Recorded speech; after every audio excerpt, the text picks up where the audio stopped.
Yeah. Yeah. Wow. Yeah. Yeah. You. Wow. Yeah.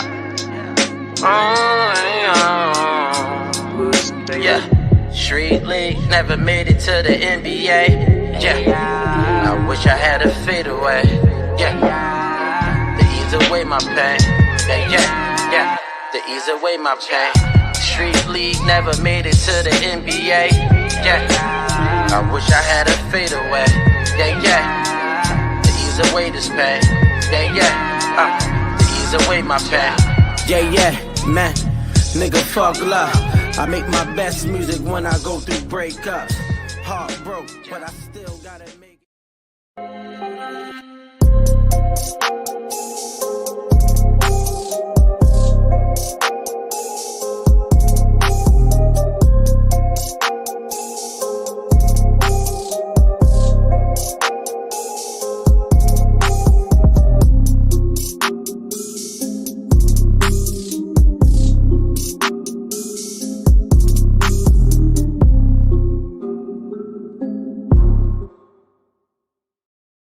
But I just came to confess that I'm just feeling so blessed. I'm just feeling so blessed. I'm just feeling so blessed. Wake up every day, big smile on my face. I just came to confess that I'm just feeling so blessed.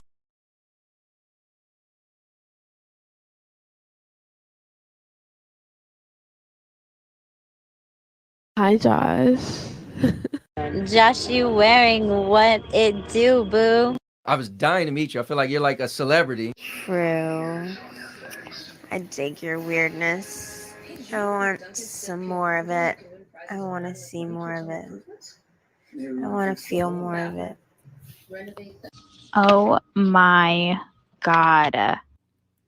Welcome to the Josh Waring podcast. We appreciate you listening. Merci. Popping it in, I'm going all in. Talking about me when she with her friends. Say when she with me, she loving that shit. When she with me, can't get enough of it. Popping it in, I'm going all in. Talking about me when she with her friends. Say when she with me, she loving that shit. Shorty got me brainless. Hey yeah. And I don't understand it. Hey yeah. Shorty got me brainless. Hey yeah. And I don't understand it. Hey yeah, I don't know. Yeah. Good evening, folks. Happy holidays, happy new year. And I think my favorite part about that intro, and I just made it up just now, I was able to highlight amazing people like KG, who's going to be our trainer, is going to come on later. And then my boy Rashid. He believed in me a lot, and I appreciate that. He was a very authentic person. And on all of my platforms, I appreciate authenticity. So the people that you're going to meet tonight have a lot of authenticity. Like my boy Nashi Linton, straight from Trenton, who is also one of the sponsors as well. And they're doing amazing things, like being an entrepreneur in Trenton and doing incredibly well. So I'm very proud of these people that I've highlighted consciously. So another person that I want to highlight is none other than the elder Lakesman. Big Mike, how you doing, sir? Yo, what's up, Josh? How you doing, buddy? I'm doing great. You know, whenever I get inspired to do the show, it's usually going to be a great one. So I'm very excited for the guests that we have lined up, one of which is in our fitness group. That's Miss Toya.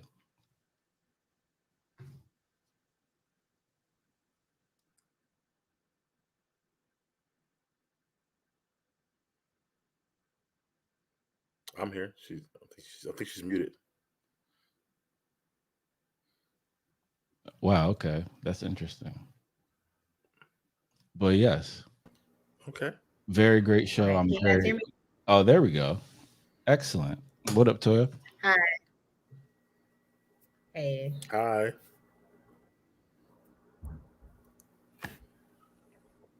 And one of our first topics is going to be, do men prefer modern or traditional women? And of course, this is a topic that is researched a lot on social media and shown a lot on social media, how the sexes interact, which is very interesting, especially in America, especially within our community. So it's interesting that a lot of these topics are coming up now. And with this information, someone can make a logical decision to pick the right partner. I feel like we can all collectively agree that sometimes people's stress or problems in life comes from picking the wrong significant other. And then it can turn into things like, violence or anything else. And my philosophy is just to eliminate that completely. So when we have the discussion, we get to help people make the right decision. So I'm very proud to be here with everyone. Right. What do you think about Big Mike? So I mean, I saw the question, moderate or traditional. Can you elaborate on what each one means to you, so we can? Oh, absolutely. So I'll use the one that is most talked about in the community, which would be traditional, as in someone who's a lady and wants to be treated as such, wants to be the submissive role, takes pride in that, and that gives them happiness and fulfillment. But as I'm sure you know, Miguel, a lot of these things are portrayed differently from other perspectives. So like sometimes the female perspective is more about emotions instead of logic. However, there's amazing women who can actually do both. And I believe Toya is that person. Okay. So that's that was your traditional list. Moderate is what? A woman who doesn't want to be submissive or wants to work, or like some of those things, or whatever you're talking about, or I would say the modern woman would rather work instead of spend time with her family. okay, all right. Just wanted to I mean, it really depends on the man, obviously, and what his ultimate goals are. I think obviously there are things about each one that can benefit depending on who you are. I think, I mean, the word submissive can have different meanings to different people as well. But I mean, if it comes to um, if his goals are trying to build something together, then he's okay with her being more modest as far as like how much money he wants to accumulate as a whole altogether. But if his goals is just like, I'm gonna bring this money in much as I could bring it, I just want you to take care of the house, make sure I'm good, and be there for me, then he's gonna prefer traditional. So it really depends on the guy and where his ultimate goals are, I think. If you would ask a guy, at one point in his life, he might say traditional, but then it might change at a later date. That's what I think. Yeah, that's fair, because we're probably going to require different things at different time periods in our life. So to me, that makes complete sense about making that logical decision. What do you think about the topic, Toya? I mean, I agree. I think it depends on the man. Not every man wants the same thing in their partners. Some traditional men align with traditional women, and some modern women align with modern men. I do feel like maybe today, I mean, there might be more of a preference for modern women because of women's role. A woman's role doesn't necessarily, it's not always restricted to the household. Like Mike was saying, or I think he was saying, it's okay to help a man build. It's okay for you to go out there and find your true purpose. Your true purpose might not be just in the house. It could be to take, I mean, and honestly, I think a lot of women these days are modern because they're not raised by traditional women. I mean, I grew up with the woman who she had no choice but to do it by herself. It's not that she didn't want the traditional man, but she didn't really have a choice. So I can kind of see it from it leaning more towards the modern woman, just because that's how we're conditioned these days. But I can't speak for all men. I just think That's I prefer, that's fair. yeah. And I guess I look at it from the perspective of my grandparents and people of that generation, when things were around the, let's say, the Tulsa time, and things were progressing in each community in a positive way. So what, to me, in my perspective, and I feel like a lot of people have also come to this realization, when, if possible, it is best to have both a man and a woman in a home raising a family. That's the statistically, it verifies, for decades, and we all know this. That's why I feel like that should always be the foundation of any relationship, if it's going to be in that category. But unfortunately, people don't have conversations like this, which is why we're having conversations like this, because we all realize the value that it has. Yeah, I mean, I agree. I think that definitely that's always the best, man and woman being in the household to raise the kid, because kids get different things from each and every parent, that they have. So if they're both together, it works together. I think with the whole modern and traditional, I think that that kind of like Toya said, like today's world, men are accustomed to seeing modern women. So that's what they're kind of used to because of what they see in life and the social media and things like that. But they haven't been around the traditional lifestyle enough. This newest generation I'm talking about, more so. So they might not yearn for that because not something they're used to seeing. As like maybe maybe our generation or older, that's something they're used to seeing. So that's what they might want more. Absolutely. What do you think to it? I agree. I agree. Yeah, I think it's the best situation. And when you're conscious about it and make that a conscious decision, I think usually things hopefully turn out for the best. Usually, if it's made with foresight. Yeah, the thing is that can today's guy, like I said, a newer generation, if he had a traditional woman, would he be okay with that?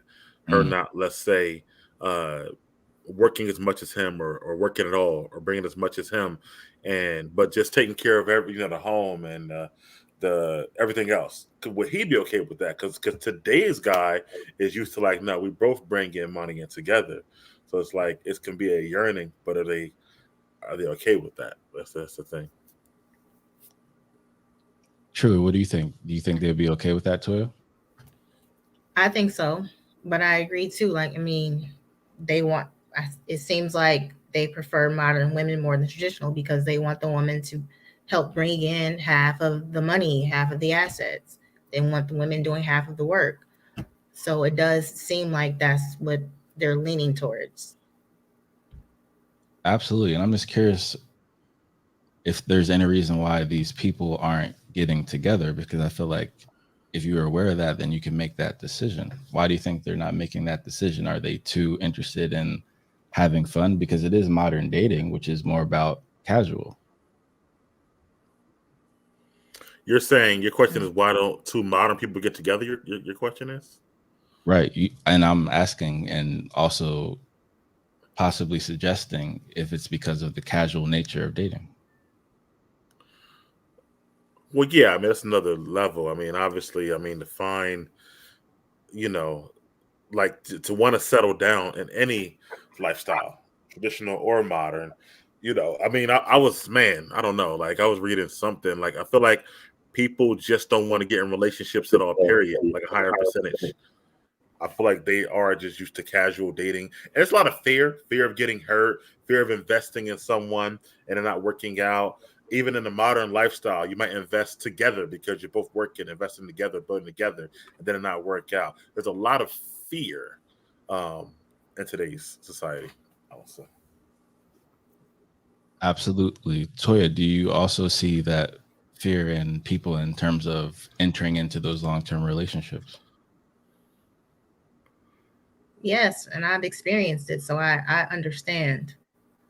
I understand it. There's a lot of fear of that, and not even just fear of feelings, because those are temporary, but feelings of losing a lot of things after I got a divorce. It's not always men losing stuff. I lost a lot of stuff. So it's a fear of that long term and that investment and then not getting poured back into. And it just feels like it's just wasting resources. Absolutely, because nowadays we don't really have those resources to waste. So we really have to be diligent in our search, which makes sense, right? Because when people get together, that's how, consciously, that's how communities are made. So I'm like, hey, let's make some Tulsas. Why don't we? Yeah, I think it's that. I think it's just sometimes, and also I think it's people, the longer they go without the committed long-term relationship, the easier it is for them not to ever get in one, because they get used to their lifestyle of not having one, used to not having to be accountable for anything they do in their life because they don't have that person. Like, I get up and I go where I want to go, how I want to do it, when I want to do it, spend what I want to spend. Nobody to talk to about anything. And I think the more time you spend like that, the harder it is to say, not only just love a person, that's a simple part, but to say, do I want to change my lifestyle that I've already been living single for this another person? That's what I think, happens. It's very interesting because it's always that euphemism where it's like, okay, I'm going to hang the jersey up type of thing for guys, because as Miguel is alluding to, not every guy wants to do that just yet. So when he does, he's making a conscious decision. So then he's going to make a logical decision about who he chooses. And unfortunately, some ladies, thankfully not all, that's a wonderful thing, but some ladies, and some might argue many, don't consciously observe that, unfortunately, which has made Kevin Samuels very popular. Sure. And rightfully so. I'm actually a member of his channel, so go support Kevin Samuels. Oh, he got a membership now? Just like Tony Stark Jr. got his membership as well. Absolutely. Wow. Okay. I didn't know that. Okay. All right, guys. So our next topic is it a seller's or a buyer's market? I'm going to respectfully say ladies first. Okay. No, I'm going to have to let y'all go first because I did not really know how to approach that question. That's fair. Okay. Mike, did you want me to add some? Yeah, why don't you add some context for her? Okay. Or clarity, I guess. Yeah. Okay, so I would say that during different stages of their development, both men and women have different heights, like different optimal periods. So usually when let's say if it's the lady's optimal period, which some would argue the 20s, right? And that 20 is the optimal period. And then they have a steady decline, some would say, right? However, that doesn't apply to all women, thankfully, right? However, it also applies to all men, though, because as men get older, usually they accumulate more wealth, have more resources, and thus have a larger network. And then that creates value in the community in multiple different ways. That is let's say, the best case scenario for creating those Tulsa is having an environment like that.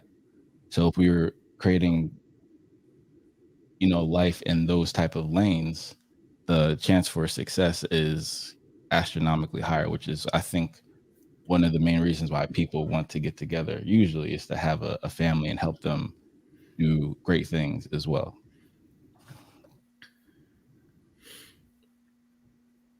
So your question is, okay, sellers or buyers market. Yeah. Go ahead, Toya. What's that? No, I need you guys to speak first. What up, Chloe Diz? What's up, Chloe? What up, TJ? Hey, TJ. Sister Coleman, I see you. I feel like that today, so like it all depends on the person, but also depends on your age group. I think in the 20s is the seller's market, and your 30s is the buyer's market. I think by the time you hit to a stage of your 30s, mid 30s, late 30s, I think you're buying because you're thinking about the next level and building with somebody. I think in your 20s, you're like, it's more of a seller's market. You know, like I'm just trying to have fun, trying to date. I'm trying to go to this person, but I'll quickly go to the next person. So that's for you sell. Then, of course, like I said, at a later date, it's definitely more of a buyer's market. It can be a seller's market too, but subconsciously, you wind up in a buyer's market because you know where you're at in your life at that particular time. Absolutely. Did you want to give it a shot to it? Mm-hmm.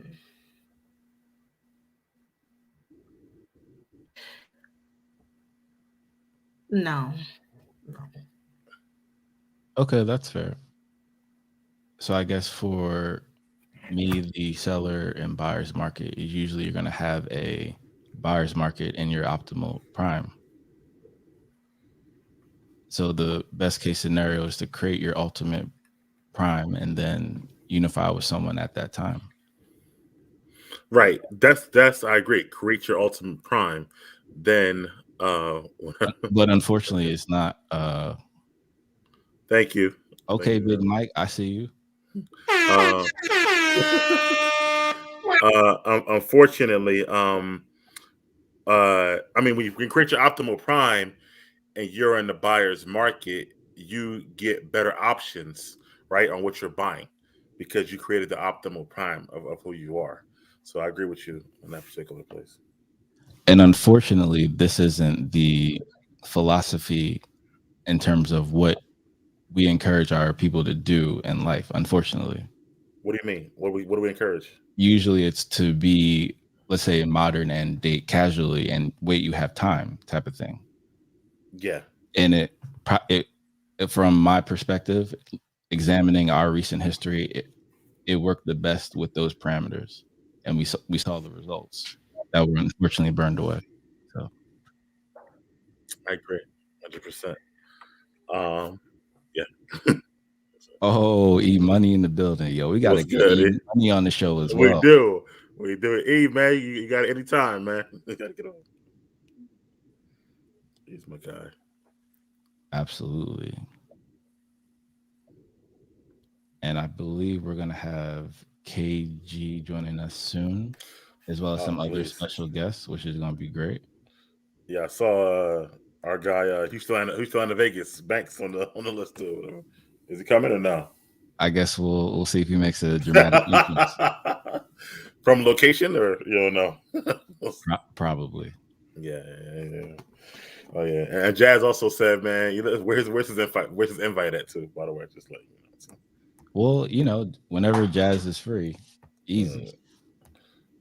I'm just a messenger, man. Just a messenger. Nah, I'm saying he could definitely call in. Yeah. I was there today. Thing is, he got the ring light, so I'll be like Jazz, just put the camera up there and then, you know, still cut hair and then, you know, still have the conversation. Yeah. That's all I'm saying. It just depends who's in the chair though.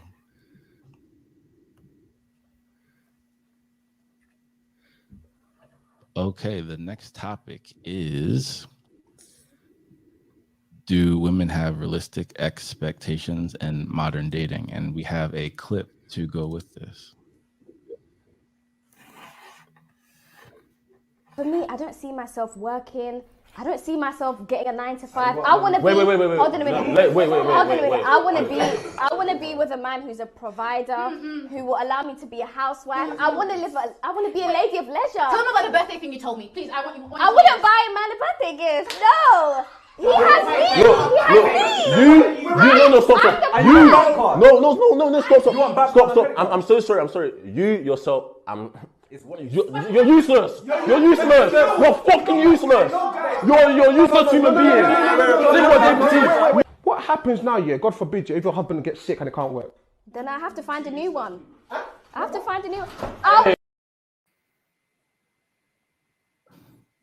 So when I first saw this, I was like, this has to be reality TV, and they're doing it for ratings. That still has not yet to been verified, but I hope that's the case. But unfortunately, some ladies do have that perspective and may not have the value to cash that check. Can we start with Toya this time when I asked how she felt about that video? Absolutely. Well, I'm trying to watch my Instagram real quick because it kept breaking up. And I didn't want to. I'm just trying to.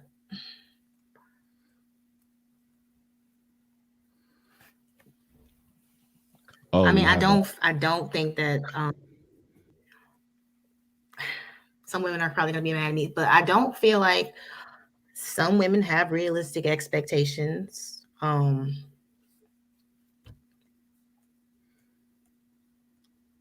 You start. I'm just going to finish watching the video real fast, but sure. No, I don't. Sure. I don't think they do. Okay, that's fair. And what up, Cheese? Cheese in the building. I did not think it was reality TV because we see this plenty these days, and I think it's and I mean, to her first sentence, yes, I don't think a few women have realistic. Well, I don't want to say realistic because it's real to them, is what their expectations are. But I don't feel like those are expectations you should have if you're trying to find the right person, a good person. I feel like that, and for her, I looked at her. First thing I did, when Kevin Samuels got me, I'm looking at this girl. I'm like, really? These are your expectations? Because I'm looking at the girl. I'm like, really? You know what I mean? In my face, but I feel like that she's just, like they said, a gold digger in a certain way. But you can be that if that's you, but at least, like, she's like, for his birthday, I'm giving him me. Like, come on, man. That's a little ridiculous. I just feel like that stuff like that is what gives guys that fear that I was speaking of earlier on a guy level to be able to, even date or then find someone to want to be with or settle down with, feeling like they got to be able to do that, what she's looking for. I feel like. Absolutely, because making the bad investment is not a positive thing usually. So you gotta be diligent and gotta be conscious when you make that decision. Also, some of our guests have arrived. First, my cousin, Premo J in the building. What up? Philly in the building. Who threw the Jamaican horns in there? Absolutely wasn't ready for that. It came from the ether. I apologize. No problem. Thank you, guys. Thank you. Absolutely. Thank you for having me as well. Yes, sir. We also have KG in the building. What's going on? What's going on? Yeah, I had to join on my phone, so I don't got my laptop or nothing. So it's a little choppy. I got to make sure I'm watching this Pittsburgh, Michigan game. It's important right now. Fair. I definitely understand. Nice hat, Toya. Oh, the Michigan State would. Yeah. Absolutely. Shout out to the Hurricanes. But yes, KG and Big Jay. Mike, Jay, Josh, what's up? What's up? What's good, KG? Peace. We were actually talking about, let's say modern women have realistic expectations in modern dating. And I'm not sure if you guys saw this. I believe I sent it to y'all today, but just in case y'all didn't see it. For me, I don't see myself working. I don't see myself getting a 9 to 5. I want to be. Wait. Hold on a minute. Wait. Hold on a minute. I want to be with a man who's a provider, who will allow me to be a housewife. I want to be a lady of leisure. Tell them about the birthday thing you told me, please. I wouldn't buy a man a birthday gift. No. He has me. Stop. I'm so sorry. You yourself, you're useless. You're useless. You're fucking useless. You're useless human being. What happens now, God forbid, if your husband gets sick and it can't work? Then I have to find a new one.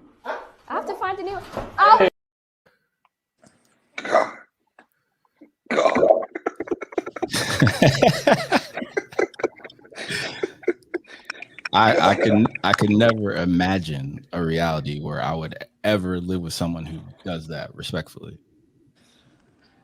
Yeah, I think that's like one of those extreme scenarios. I know there are people like that, but in most cases, I like to believe in my mind that that's not the norm. I hope that's not the norm. I hope not. Yeah, I'm gonna go with no on that. Put me down for no. But your initial question, Josh, I'm sorry, could you repeat it? Your initial question said what you guys were talking about right before I jumped on. Do modern women have realistic expectations?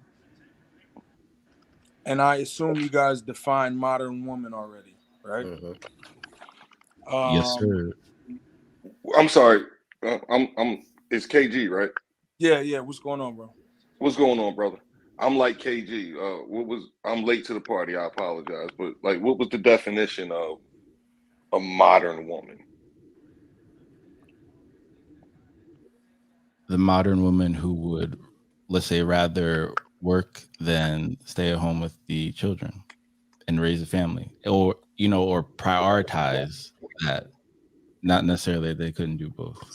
Wait, when you say rather, you mean like by choice or Yes, like pursuing a career over a family. by choice or by like obligation? Choice. Okay. Okay. So does a modern woman have realistic expectations? Did everybody answer? I don't want to step on anybody's voice or anything. Oh yeah, go ahead. A modern woman would have realistic expectation, and a modern woman is a woman who chooses to stay at home with the kids rather than work. Oh, that would be traditional. Sorry. So that aspect would be traditional, but the modern would be choosing the career. Okay, so a woman that has chosen to have a career over like being a housewife, like just for clarity's sake, right? For black and white, does that modern woman have realistic expectations? The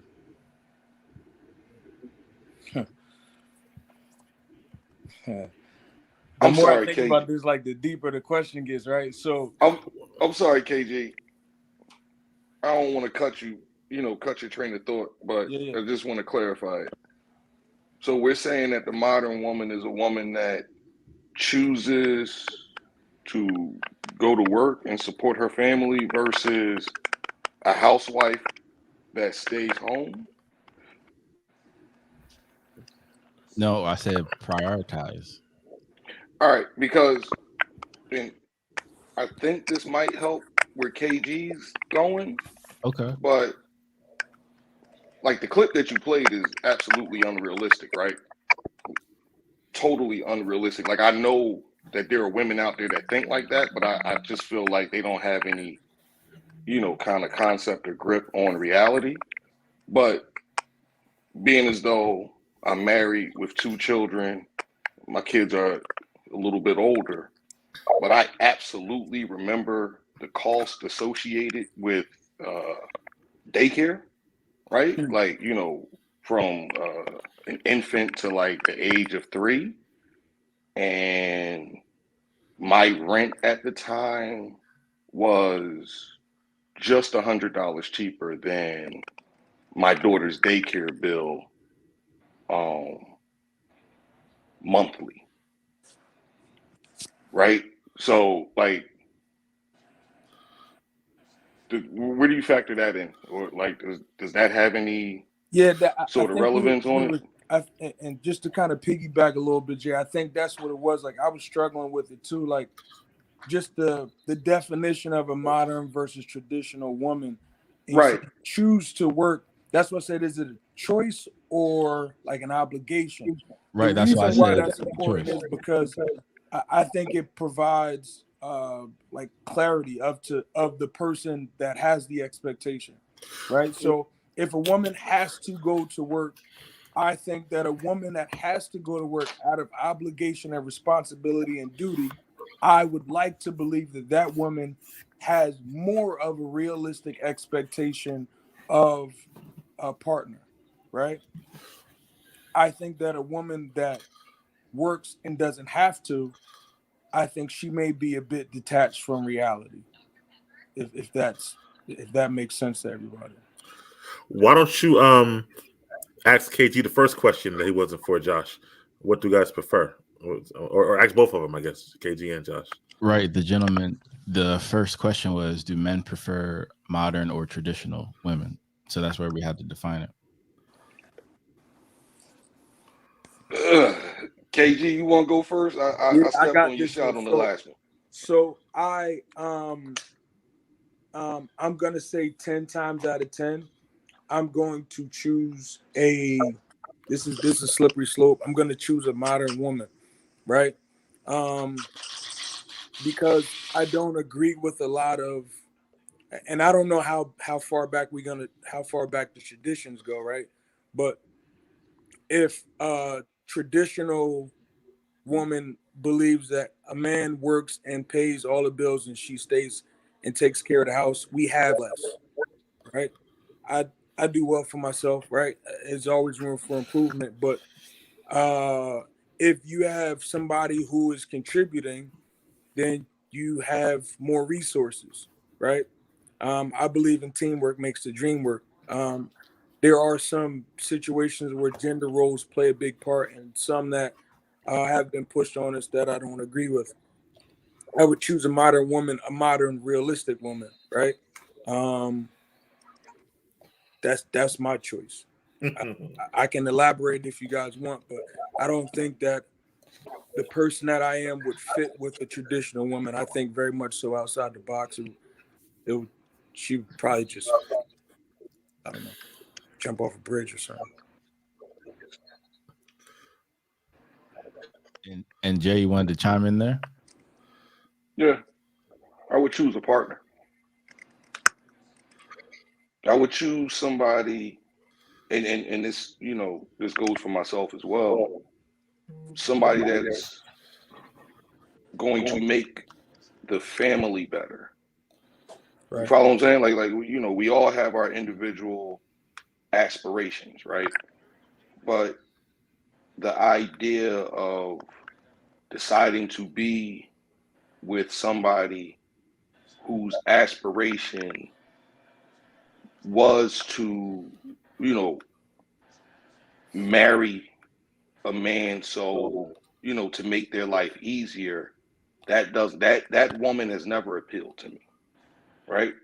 So I can remember being in school and coming across girls. One girl in particular sticks out in my mind, where she flat out told me when we were 18 that her mother's idea of her going to school was sending her off to school was so that she could meet her husband. And I can remember thinking like, God damn, nigga, like, bro, you 18, like this is wild right now, right? Like you haven't lived, you have very little experience. You follow what I'm saying? Like you don't know how to, budget, maintain, actually cook for, somebody consistently outside of yourself. It just seemed all kind of heavy. Go ahead, KJ. It's like as you start to think, as you were talking, I started to think about coming to America. I want Right. a Lisa McDowell. You know what I'm saying? I don't want one who's gonna, bark like a dog, make a noise like an orangutan. You know what I mean? I want, like you said, a person with a voice, a woman with presence, awareness, her own personality, to be who you are. I'll be who I am, and if we mesh, then we go chase our goals together. That's my preference. And go ahead.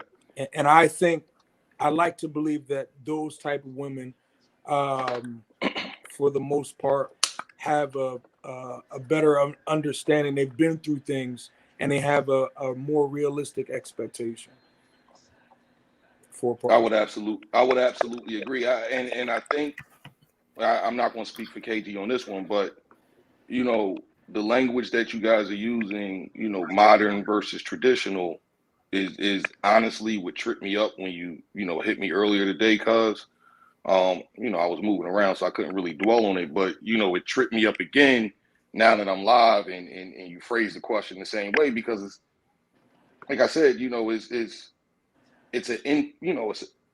phrasing is kind of imperfect, which leads to an imperfect answer, even though I kind of think, you know, like I kind of understand where you're trying to go with it. But you know, I'll jump out there and call a spade at this point. You know, based off of the clip that you played, that woman sounds like a gold digger. That's what I said. That don't sound like a modern woman. Of a word like maybe like a bird. That kind of, I wouldn't really call that a woman.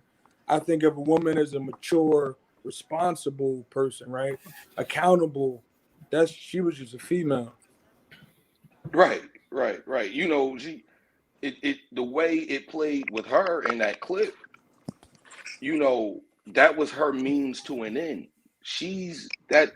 There's no concept of a modern woman within that, because she's not actually talking about putting in work to strengthen the unit. She's talking about reaping what work is already being sowed that she's not a fucking part of. So bust this, Toya. I think her internet is choppy. Can you hear us, Toya? I think we lost Toya. I was gonna ask her, like, I'm listening. Okay, so did you guys as a group come to the definition of a modern woman? As a woman, what do you think of a modern woman? What do you think that looks like? Is a traditional woman just old school, but she'll still work? Me? Like, yeah, I'm asking you. I'm just curious, not to take away from anybody. I just felt like, you know, we started to dig into it, and it was like, well, I didn't hear it early, so I apologize if you did comment on it. The modern woman to me today, I mean, yeah, as someone who works, she's a partner, someone who helps bring in money and assets, someone who's helping you build and investing in you also. That's what a modern woman looks like to me. The traditional woman to me looks like the woman who doesn't work. The man goes to work, he takes care of everything, and she lets him make all the decisions. She has no say so. And that's what it looks like to me as being traditional. Okay. So did Josh and Big Mike, did you guys choose traditional Well, I answered the question. He said, what would men prefer? So I didn't take it as an individual, but I feel like that it depends on your generation, is what I said.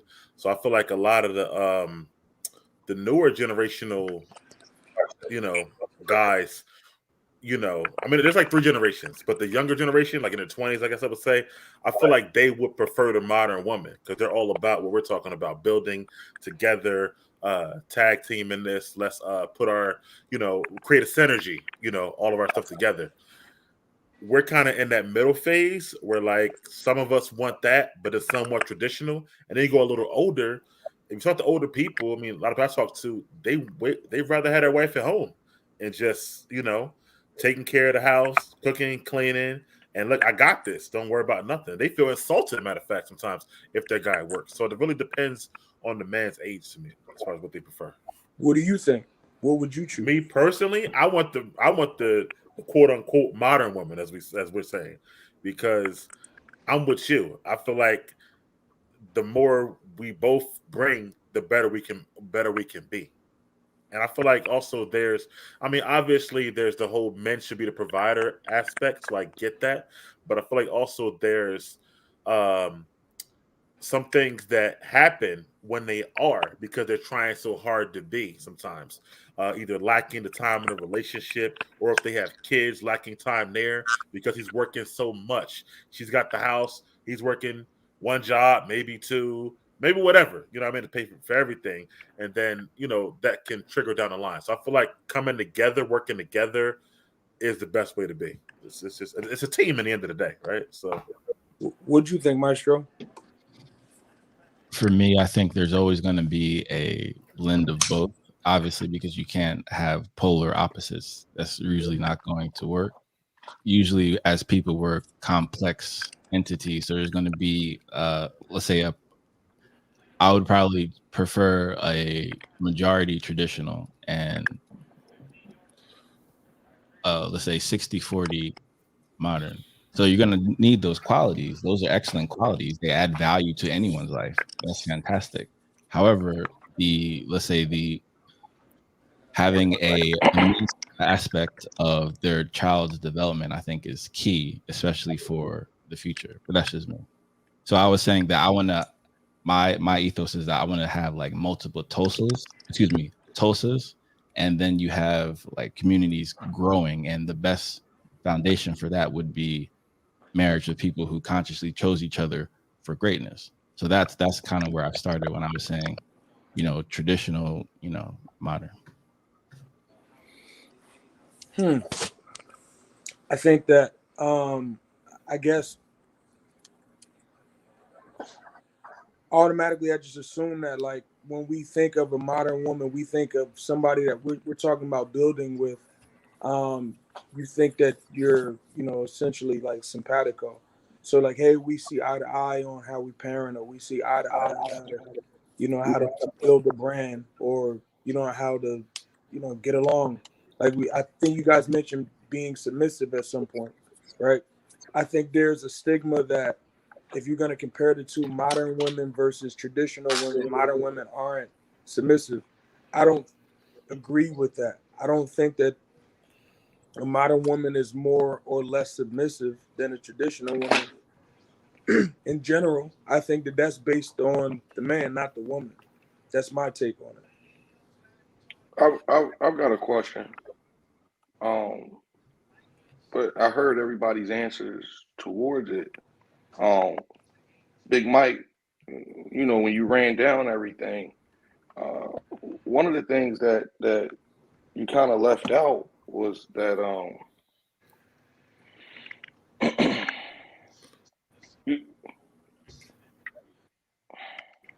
repeat what you said about young and old. So I feel like that. So before you guys came on the show, I was saying that younger generation, right? And let's say 20 to 30. I said all they know and what they see in these days is more. And I'm gonna say quote unquote, because again, we're defining it ourselves, right? But the quote unquote modern woman. So they see more women working, more women doing things together with the couple, as far as like paying bills and building up together. So they haven't really seen or experienced that quote unquote, once again, traditional aspect of that. So they want what they see, I feel like. So that's why I said the younger people might prefer more modern than the traditional. Okay. And I, kind of quite the opposite with in regards to older people. Right. The one thing that I kind of got held up on was that it feels like that would be something that is based off of your experiences, right? Like the individual's experience. Yeah, definitely. Mm-hmm. You follow what I'm saying? I don't know. I mean, shit, Josh is my first cousin. Actually my god brother, if we're being completely honest, right? Okay. And he can attest that I grew up in a house with my mother and my father, and my mother absolutely worked.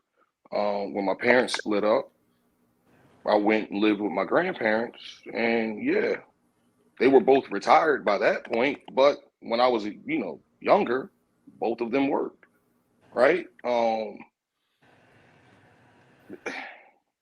I think what definitely was still tripping me up is the idea of employment, right, for a woman being like the defining part of modern versus traditional, right? Because employment or no employment, living with my grandparents, dinner was on the table at 6. You follow what I'm saying? Whether my grandfather made it or my grandmother made it, dinner's on the table at 6. And they alternated that, right? Right, but look what you just said, right? Not to cut you off, Jay, but look what you just said. You said whether my grandfather made it or whether my grandmother made it, right? Yeah, so absolutely. They alternated, where in a lot of more traditional sense, only your grandmother would have made the dinner, right? And if they both worked, then they wouldn't have worked for. So now today you see more. If both of them work, it will be both making a dinner because the woman is more so like, I'm not cooking every day. I work just like you, where at a traditional time frame, let's say, you would have had it more like the man is like either he works only or he pays majority of everything, even if they both work, and she's like, I got the dinner. Where more so now it's less and less. I mean, and it trickles all the way down. Hold on, KJ. It trickles all the way down. That's why you see, less women cooking in general, right? Or knowing how to cook these days in general. Because they're like, I don't want to cook. I'm not cooking. Like, it's a whole I mean, yes, what you see in your household is huge, obviously. But unfortunately, the outside world is in our households now because we got the world of social media. So when I say what they see, I'm saying what they see. And that means all that stuff. The content that they consume, which we already know about how that affects someone's way of thinking. Correct. Go ahead, KG. I was going to say that I don't really I feel like a traditional woman in the sense that if we're just defining by primarily employment, they would not be very realistic in that, figure 100,000 is not really a lot of money to make, right? Only 18% of men make $100,000. You can't have somebody not working if you're only making 100 grand, right? That's just the reality of it. So if you have one person working and one person's making 110 bands and the other person just at home, I don't know who's having 5 and 6 kids anymore, but it seems like, you guys aren't taking advantage of your opportunities to me. So I would think that woman would be very unrealistic if that is her expectation. But you're thinking like you, me, Josh, and Jay, and probably Toya too, would think logically, right? You're not taking advantage of opportunities. 100 grand is not enough for us. How are we going to do more safe? These are logical thoughts to where every doesn't have those all the time.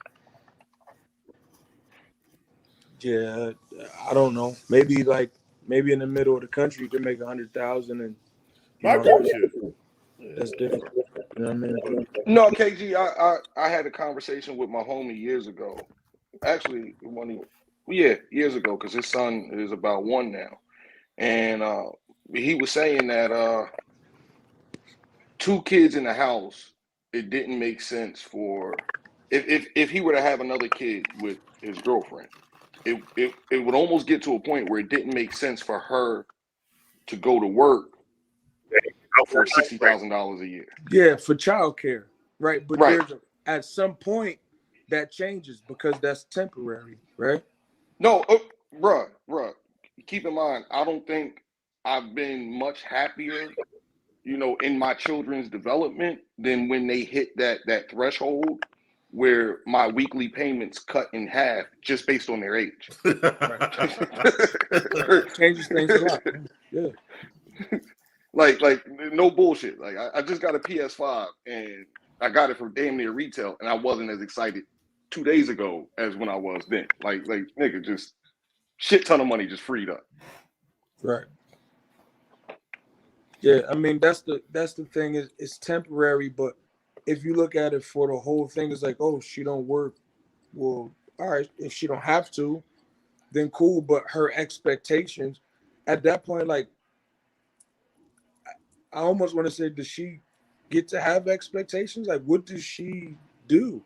If you figure from an infant to like 4, okay, she's busy as shit. But when the kid goes to school during the day, if you have enough money where she doesn't have to work and it changes nothing, you can have anybody else clean your house. What's she there for? I mean, KG, you married? Yeah. Josh, I know. I'm not. I know you're Big Mike. Sis, I'm sorry, I didn't catch your name. Was it Toya? I think she really froze down. Oh yeah, she definitely froze on this one. No, not to get too personal, but I remember my wife you know, came to me early on, you know, when our youngest daughter was like 2 or 3, and she wanted to have a conversation of being a stay-at-home mother, right? And this is coming out after she had gone back to school and graduated college, and I was expecting a little bit of assistance, you know, with some things. Not to say that she wasn't, but I was expecting, you know, real job type of assistance, right?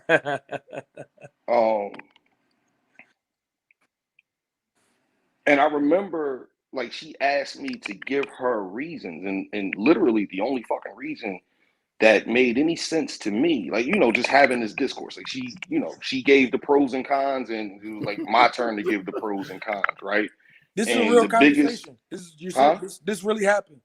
This is a dead ass conversation, bro. Oh, all right. This is a dead ass conversation. And I remember, you know, pretty vividly what my biggest con was, and it was, you're not going to like me.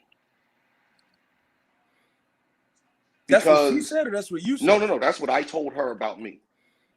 Like, if we got to a point where at that time, you follow what I'm saying, me working as hard as I was doing, me actually seeing and counting and feeling every dollar that comes in, and even worse, every $2 that goes out. Me being honest with her was telling her, yo, you're not going to like the person that I'm going to become, because I'm going to be a whole lot more demanding about everything. Well, because it's not that she don't work, she not works for you. And I don't want to look at it like that, right? What were her pros? Person to tell me that, like, you're not the first person to tell me that, but in my mind, I couldn't, like, I just couldn't wrap my head around the fact that I was shit. I'll tell you guys. I'll remind my cuz, nigga, I was working at SEPTA. I was a train conductor. You follow what I'm saying? We worked 6 days a week. I was averaging 75, 80-hour work weeks. My nigga, I was already beat to shit when I came home, and I knew that she was, you know, going out, and, you know, we had figured out a nice pattern on shit. It was like, yo, to come home and hear you just tell me that today was rough, I don't think I could have heard that shit twice in a year. You follow what I'm saying? Like, just realistically, maybe I'm shallow. I'm sorry. What were her pros about it, though? Sam.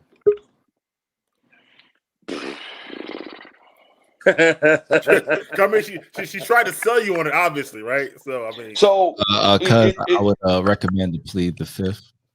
What's that pros, not cons? I'm just kidding. It's so. Take his advice. Don't do it. Plead the fifth. I mean, don't do it. Shit, I brought it Mike up. was setting you up. Don't was it? I'm curious what her pros were about being, you know what I mean? Because listen, whatever.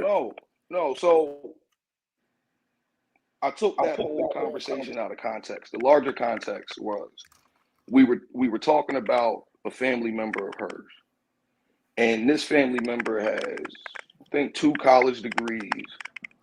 Their husband had a job on the level of mine, right? I won't say what he did or anything like that, but it was on the level of mine in public service, right? Like a good job. You follow what I'm saying? Borderline career, but really a good job, right? You can take that, you can read it however you want. Fireman, you know, policeman, however you want to look at it, that's what he did, right? And they live in the DMV area, and they had more than 2 kids. So her cousin, I think they had like 3 kids at the time. Her cousin had taken it upon herself to start homeschooling the kids and be a stay-at-home mom. And I can remember vividly me saying, yo, that shit's kind of fucking crazy, because I'm sure this nigga would rather she be at work some fucking days, right? Like, because, you know, we're sitting up here talking about, you know, modern versus traditional women, and we're not at all talking about how us as men have to process on either side of that fucking plane, right? And on the latter side of that fucking plane, if we're talking about, you know, traditional, she stays at home, I go out, I make the donuts, I provide for the house. Shit, nigga, this is a thankless job what I do now, and we're damn near in a 50-50 partnership. You follow what I'm saying? Like the amount of, you know, damn, I wonder how that nigga's feeling today. You know what I'm saying? Or anything like that. You know, that kind of gets lost in the sauce, right? You know, that kind of gets, you know, lost in translation. You know, you try for it not to be, but you know, these are kind of societal norms where women don't put a lot of focus on how a man is processing or any of that shit, right? So, you know, yeah, that was the angle that I related it back to when, you know, when we were speaking of, you know, Yeah, I got you. Yeah. About her family and all of that. And then that's how the conversation came about with us, where it was like, yo, you think you could ever do that with me? And, you know, I wasn't smoking any weed at that time because I couldn't. But you know, so I was sober as a fucking, you know, as a judge when I told her, my nigga, you will not like who I become if that's the reality that you want, because it's a lot. It's a lot. And Toya's back. Hey, Toya. Toya's back. Yo, let me switch to my other device. Give me 2 seconds. I want to wrap this up. All right, I got you.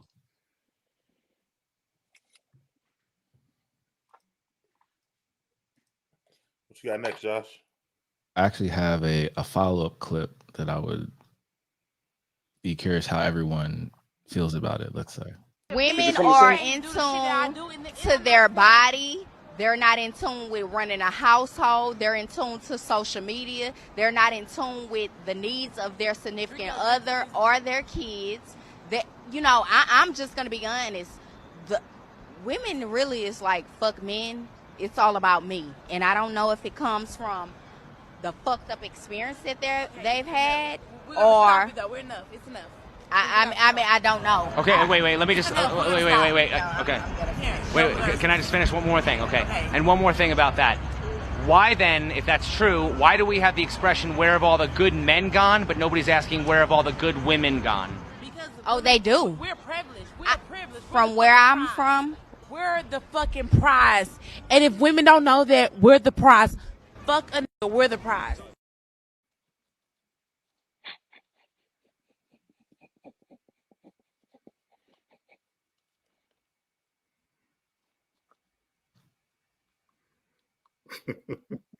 Where you getting these clips from, bro? It's hilarious. Bro, I thought I was the only one.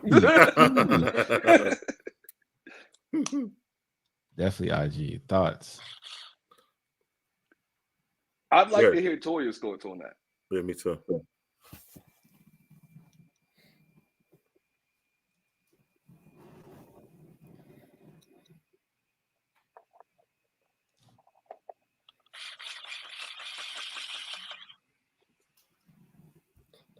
Shout out to G Work, Haracha TV in the building. Yeah, that was the end.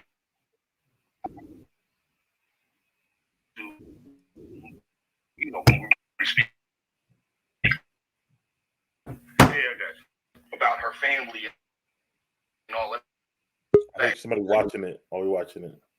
Oh, that was her.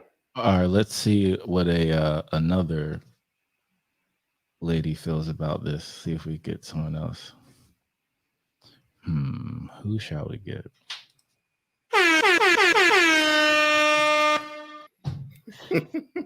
Hey guys. Hello, what up? What's up? What's up? What's up? It's all good, Toya. Hey Toy.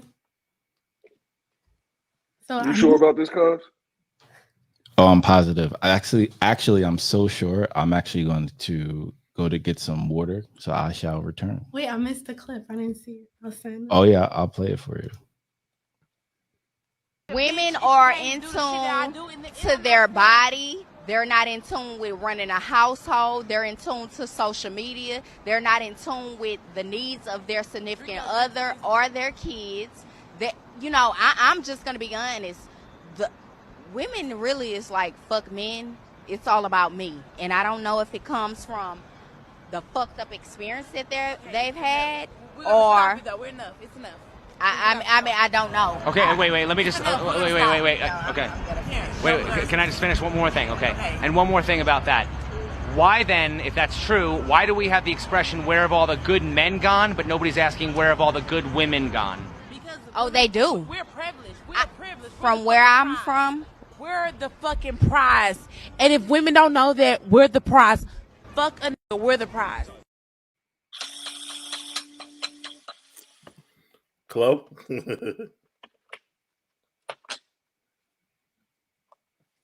It's just a reaction to that. I guess. Hot Mess Express. I think that she was saying a lot of stuff, but I mean, her actions didn't really line up to. It's like it was just a hot mess. I don't think that's a fair representation of Black women, but it is our representation because that's just how we're perceived on a lot of social medias, platforms, and just an entertainment period. Like, what I want her to be the voice of my representative? No. Okay. Yeah, I agree. I mean, you just see a lot of it. That's what I was saying. Like, a lot of stuff we play, we say it's like unrealistic or reality TV or fake, but there's a lot of women out here starting to think like these women and the other women these days, stuff like that. I don't know. Maybe you could enlighten us, Chloe. Why is that women's mindset is, like that? I mean, what she was saying, Did you just put her on the spot for all of womankind? I did. No, but well, I did. I mean, to be fair, Mike, I would just say that every time we step outside our door, we are representing our whole race, our whole gender. So to ask, someone to speak on behalf of their demographic isn't so far-fetched. True. Because we're walking representations of what we are every day. To speak for everyone, I can't. My opinion about it is that, I mean, what she was saying was packaged in a rough package, right? But what she was saying, I don't disagree with that's what's being portrayed. I mean, just thinking about, if we're thinking statistically about just how women are moving right now as a whole, there's a lot of misconceptions out there, right? And then it's based out of whatever. It could be rooted out of scarcity. It could be rooted out of fear. It could be rooted out of, bad decisions, poor decisions, and then not addressing the me in that, right? Yeah, so women, people, let's change that to, people not holding themselves accountable. It's easier to say, dudes ain't this and dudes ain't that, and not to be self-reflective on your part and the part that women play. And I think that it's a lot easier and more acceptable in our communities, or just in our world, to be like, yeah, dudes ain't this and dudes ain't that. And then you'll get a whole choir of women like, oh yeah, you're right, because dudes ain't this and dudes ain't that. But it's never, you did choose him, sis. Like, that was your choice, sis. Like, what made you not only choose him, but what made you have children with him? What made you stay with him? Like, where is your internal reflection? And a lot of women get the pass with that, and they don't have to do the reflection. They could just blame it on the dude, and it's okay, because in our society, like, it is what it is. That's just the picture everybody wants to paint, or has been painted, and is continuously painted. Makes sense. So let's switch the last question around, right, for you, Chloe, since you weren't on, about the traditional and modern women. What do you think women or your friends or people that you know prefer? Would they rather live a traditional lifestyle where they're housewives and not working, or do they see the value in them both working and making more money together? Okay, so I look at modern and traditional on a spectrum, right? Okay. So it goes from all the way left to all the way right. Let's just put it on a timeline. So if you're all the way traditional, you would think of a person who is like their moral values align with that and their actions align with that, right? Okay. So not only do they believe that women shouldn't work, they actually don't work. Okay. They refuse to, and they think, and then on the other end of the spectrum would be a woman who's like, I don't need no man. He she women feminist all the way. Like men are bad, men are evil. So there's like a spectrum that I've been in my head. I don't think that just like there's a left and a right wing or like, Democrat, Republican, whatever the spectrum is, no one's gonna be 100% on one side, either traditional or modern. Now, from how we were raised and the media that we've consumed and the Disney movies. Second wave and third wave of feminism. Yes. Yes. So that it comes in waves. Indeed. Which are aligned with other things, in my opinion. Like money and single women spend more money than women that are married. So we won't get into that, but it does help the economy. I agree. Helps the economy. But I think that a lot of women want to live traditional roles, but because of the current climate, we are not allowed to do that because things are expensive. Inflation is real. When our parents were growing up, they were married by 22, 23, 24. They were able to purchase a home. They were able to, pay for things and like get things done. And they were more marriage minded because that was just what you were supposed to do back then.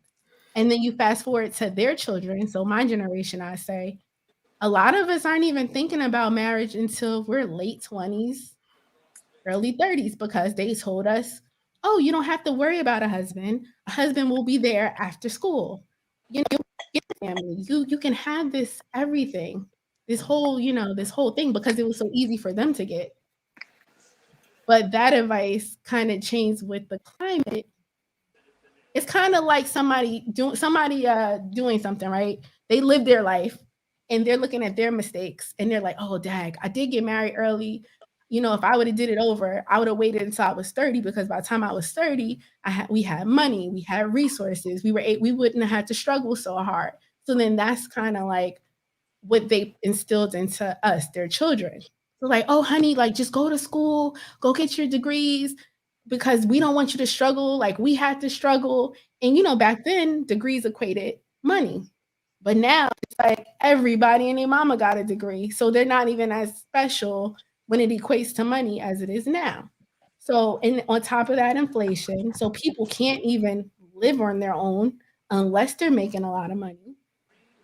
So it's like it's weird. And then the values, I guess, for women, we were told like, don't worry about relationships, you don't need to worry about building yourself into a wife.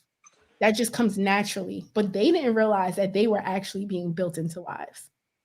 They just looked at it as like, oh, that's just natural. Like, you'll figure that out. Just worry about school. So then you get women who I feel like in my generation are more concerned with traveling and partying and going to school for degrees and chilling and living our best life. Stunting on the gram. Getting the Gucci, the Louis, the Fendi, the Prada. Brunch on Sundays. Brunch on Sundays, mimosas, bottomless. Having enough money to do that. Looking good, going out, having fun with your friends. But at heart, a lot of us want families. A lot of us want children. And then when you wake up and you're 32, 34, and you don't have a husband, but you got all this stuff, you don't even know how to be in a relationship because you put it off because you were in school, because school is also stressful. So you put that on the back burner. So you're not even building relationship skills to even deal with anybody in your space. Let alone. Yeah, but you glossed over a point, Chloe. Okay. Because in all of this, world building that you did, you kind of putting off the fact that through living your best life and brunch on Sundays, what you said, and Louis, Gucci, and Prada, and so forth and so on, you get to 32, 34, and you realize, like, oh shit, I got a bunch of stuff and nothing solid to hold on to. You also haven't actually learned, right, or have a solid understanding of the gravity of what marriage and a family actually, mean, right? And over the last couple of years, I just realized that, right? And nigga, I got a 20-year-old and a 13-year-old, right? And with the same woman. So like that's a reality, right? That's something that I just grasped, like I said, a couple of years ago, within the last couple of years, right? And say 3 to 4 to be politically correct, right? And I just like, like I've heard people say that, and I challenge them on that, on that one, because really when I hear a lot of women say it, whether it be, the fun and insightful clips that my cousin has been playing for us, or, personal conversations I've had and things like that,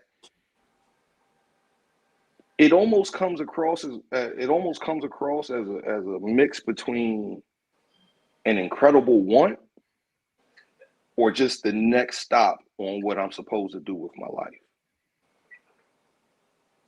I have daughters, right? So I've got to have that conversation with, actually, it is a conversation that I've had with my oldest daughter already. And my 13-year-old will start to get versions of that within the next 6 to 12 months, right? But it's like, don't treat life in these moments like these, checklist sort of things, right? Because that's, what you just described.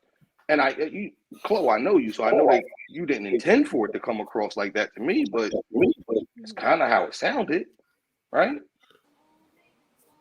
It's like what you're talking about is that dash between your birth date and your death date. And it's not just go from one thing to the next thing to the next thing.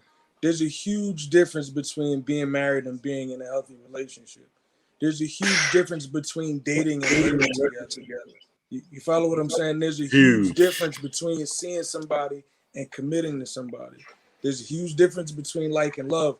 And the reason why I point these things out is because all of those things, they're done with purpose and intention. They have to be done with passion.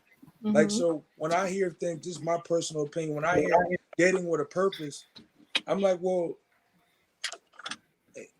don't you do everything with a purpose? So right. When I hear right. dating with a purpose, I feel like the goal is to get married, not to connect with somebody that you want to develop your life and go through life with. And that's why I have an issue with it. So like Chloe pointed out, hey, you guys were doing everything, whatever the group is, you guys were doing everything you wanted to do, and then you realize, hey, you forgot to do some things that you were supposed to do. Oh, now let's do that stuff too. So I hear what you're saying, and I'm not speaking on my, like, for me specifically. This is just generalization of like my groups of people that I interact with, women that are in my demographic. And from a man's perspective, I could see how y'all feel that way, right? And it is for a lot of people checking off boxes. I feel like for men, maybe it's not like a check off box thing. I mean, not all women, because obviously, like, I want to be intentional when I'm married. Like, I'm not just getting married to get married. I feel like a lot of people who did that when they were kind of either younger.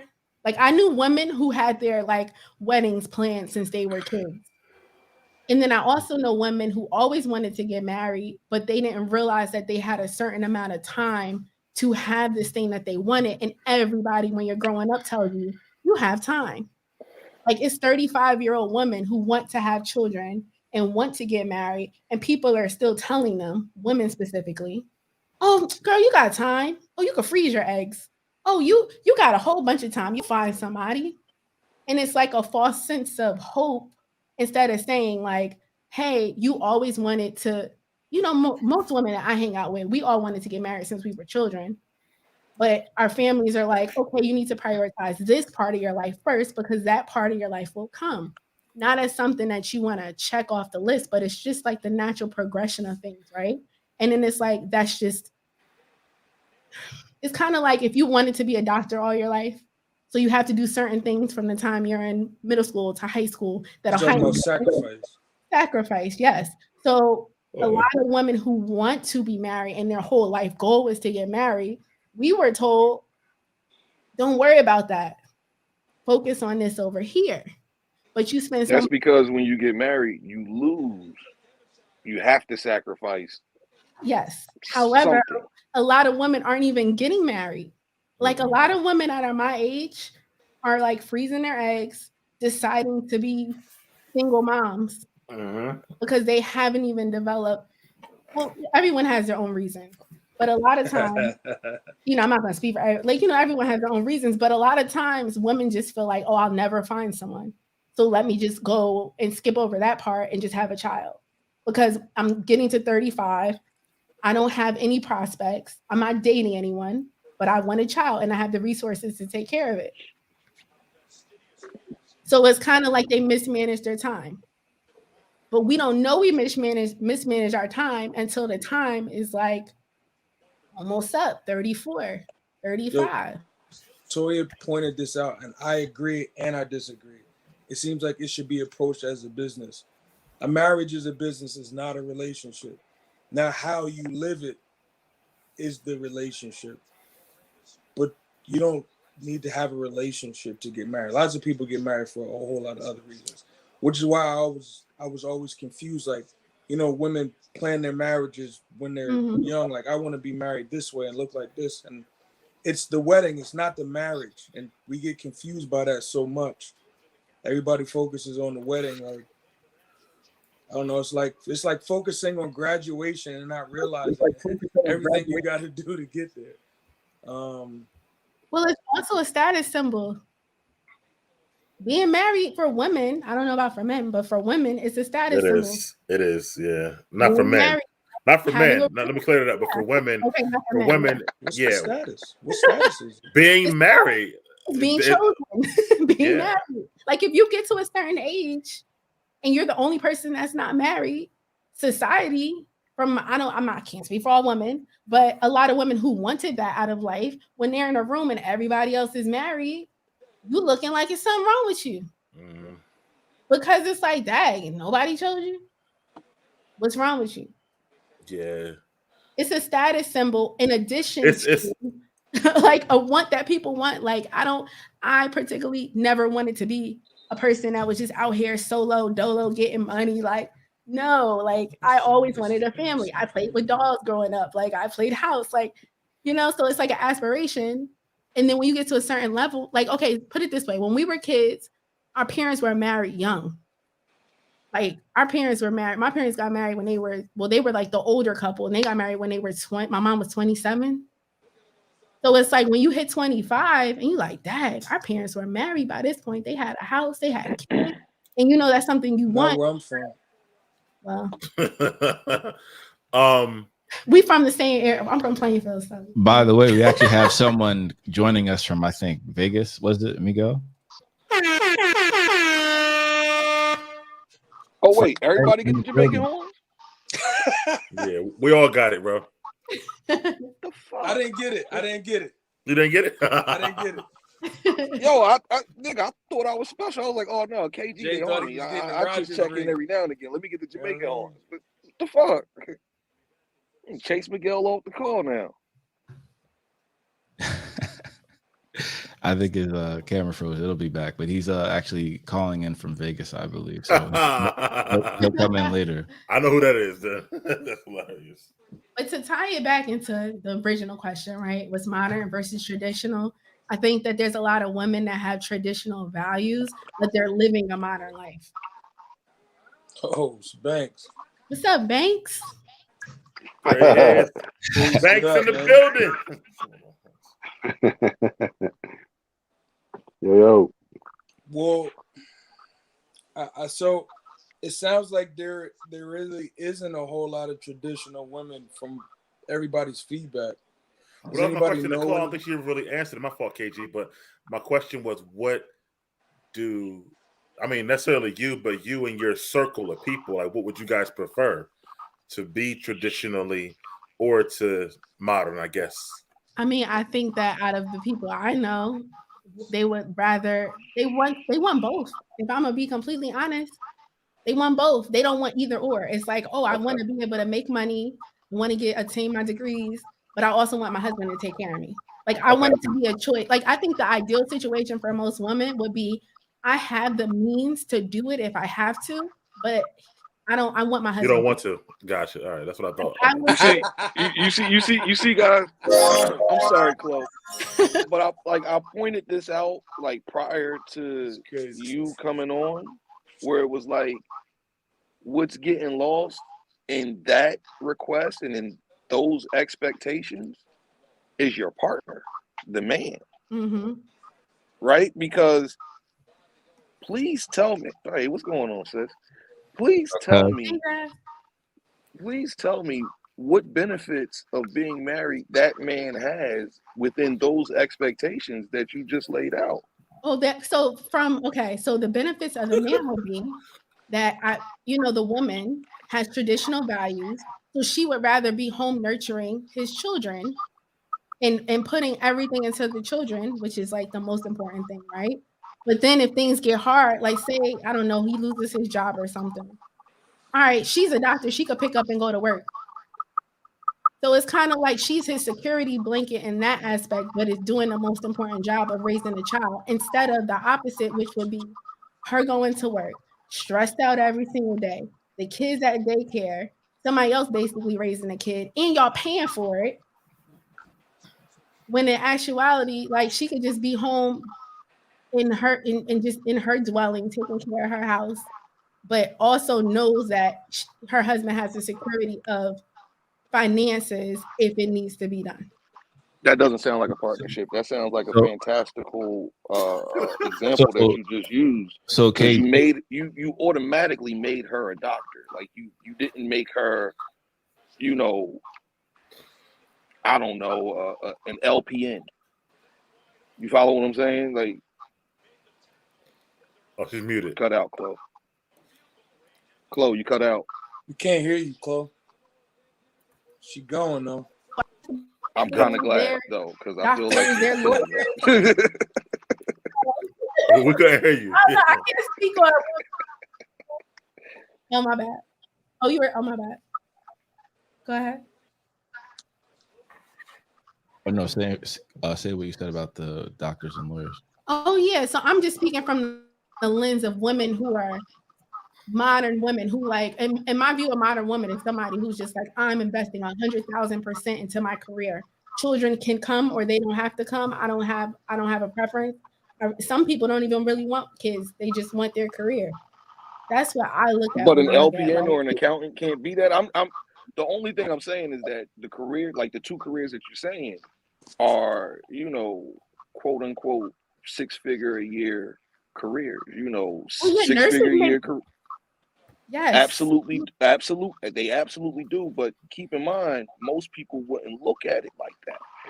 And this is the point that this is kind of the point that I'm trying to make, is because you use such a fantastical, and that's a made up word, right? But you use such a fantastical example of a doctor or a lawyer, and that being the bar or the example for a career driven woman, right? So it's like even if she sacrificed her the professional side of her life in favor of nurturing, if that man needed her support, she could just pick up and go back to work. Like, that's not, I don't even know how realistic that is for doctors, number one. I can tell you that for the lawyers that I know, that's not such an easy thing that you can, pick up and put down like that. But forget all of that. We're talking about the example first, right? There are far more LPNs than there, are doctors right now, right? Or RNs or accountants or teachers or, like you know, as I said earlier when I said, yo, like it was a good ass job, right? Like borderline career, but a good ass job, right? So, you know, let's be a little bit more realistic in our approach and in our examples and what we're saying, right? I think you made. I'm still. No. I think I got your point, Chloe. No. But I'm not. I just want to say this before you keep going. Go I ahead. think you're making my point exactly clear. It's unrealistic. That's the point I'm making. You're absolutely right. I didn't get that was unrealistic. Okay. The question was, bro, KG, thank you. Okay, cool. Yeah, the point is, okay. Is it realistic? That was the question, right? Is it realistic? Nah, most modern women are not realistic. That's that's like the ideal, fantastical, and most women, as crazy as it might sound to y'all, that's a real thing. So then men are not realistic because we don't believe that women really think that. Yes. Well, I don't know if y'all can't say that, but I'm gonna say women really think I'm surprised by this. Is this news to anybody else? The fact that women want to be able to know that they can do it, but rather not do it, that's not news to me. No. I get that. Why do it if you don't have to do it, right? Because it's like the anything. My point is that if women realistically feel like their plan is to meet a man that will take care of them and they don't have to work, if that's their plan for the holy shit. Toya says she agrees with her. Yes. I agree too. That's definitely not a revelation, KG. And that's why I was saying this is why, because you asked the original question, right? Which was, is it by choice? This is why I said yes, they've made that choice to be unrealistic. That's their choice. They're an adult at that moment. The numbers is just not in their favor. This is not real. That's like saying my retirement plan is to hit the lottery. No, That's KG. not a plan. KG, I think one of the things that you're not acknowledging and that Chloe didn't spell out is that they're going to lie to that man to get to that point, right? Like they're not going to say it as plain as Chloe just made it, but when that man gets to that point, that's going to be an expectation that is slid onto the table. Bro, check this out. This is the reality of it. If any woman that believes this were to meet a man that had the resources to do that, she has no chance. She's just another person. Why would he marry you? But that's the point I'm making, because that's not the man that they're going after. That's not the man that they're trying to attract. They're trying to attract the everyday guy. And then he is the one that's going to be tricked. You follow what I'm saying? Like once you got this nigga on the hook, he's on the hook. You follow what I'm saying? Once there's a kid involved, you know what I'm saying? And the L word is thrown around. Like, we just heard two of the wildest examples that my cousin could have ever possibly decided to play, right? And Chloe, just articulated those two wild ass videos on some educational type shit, intellectual rather. You follow what I'm saying? Word. But it's still the same thing. The thing is, I understand what you're saying, because it's like, yo, if you could get a nigga in the NBA, why the fuck would he ever choose you, right? Well, I thought it was because they want to be provided for. They don't want to work. Again, that's why I said, yo, to make 100 bands, you're in a very small group. You talking about changing that 6 figures to 7 or 8 figures, you're even in a much smaller group. Why? Yeah, but their goals is not to make 200 grand together or get to those 6 or 7 figures. The goal is not to work. So yeah, but bro, I'm talking about their goals. 200 bands a year from a job, yo, it's not a good look. It's not enough. Bro, I feel you. But again, you always talk logically, KG. These women she's referring to are not thinking logically or about the whole. No, KG. Wait. 200 bands a year from a job is a great fucking look. It is, but not enough for a whole person to be sitting on their ass. You gotta kick in, dog. That's it. That's it. Everybody eats. I mean, look. You know what? We all men and Chloe and hey, what's up, Chiquita? I'm gonna be completely honest with you. What we're not saying is what kind of work is she bringing to the relationship for her to have that privilege? What do you mean? What's the value? The value would be No. I think KG picked up on what I'm saying because KG's like, man, there ain't shit this girl could do for me at this point, right?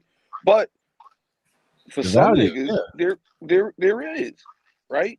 Like we all know who Brittany Renner is. Yeah. I didn't hear you. Who? Brittany Renner. Oh God. Yeah, I know, and I kind of shudder to use the example, but yo, she was just at Jackson State schooling these young bulls about how to avoid a woman like her, right? And I've seen a bunch of people rip her the fuck apart, and rightfully or unrightfully so, they're entitled to their opinion. But guess what? She's in that position because some nigga believed and was very happy to provide that lifestyle based on what she brought to the table, which was her light skinism and whatever sexual favor she exchanged at this point. And we all adults, again, let's call it a spade at this point. 200 grand a year, KG said like, yo, that's really not enough. But for some niggas, they would, willingly make $75,000 or $80,000 a year, bust they fucking ass if, their woman was providing, that kind of, behavior along with maybe a meal or two.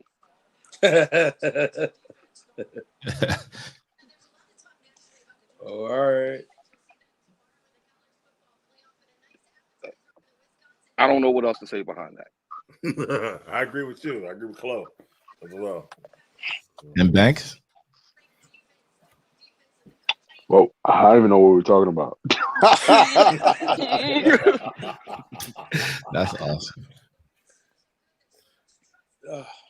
And Chi says these women do exist, but I don't think they are the majority.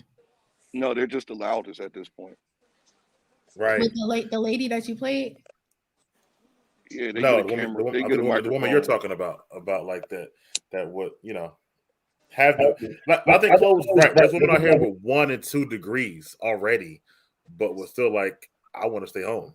You know what I mean? And not work, stuff like that. I think Chloe's is Working is stressful. I know.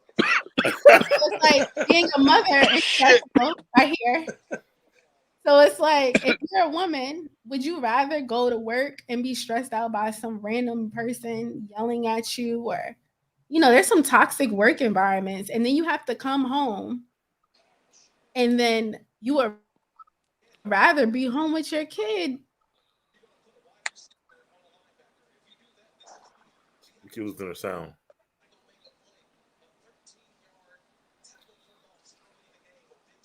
Making sure they get everything they need instead of coming home to care of them. And still, it's like,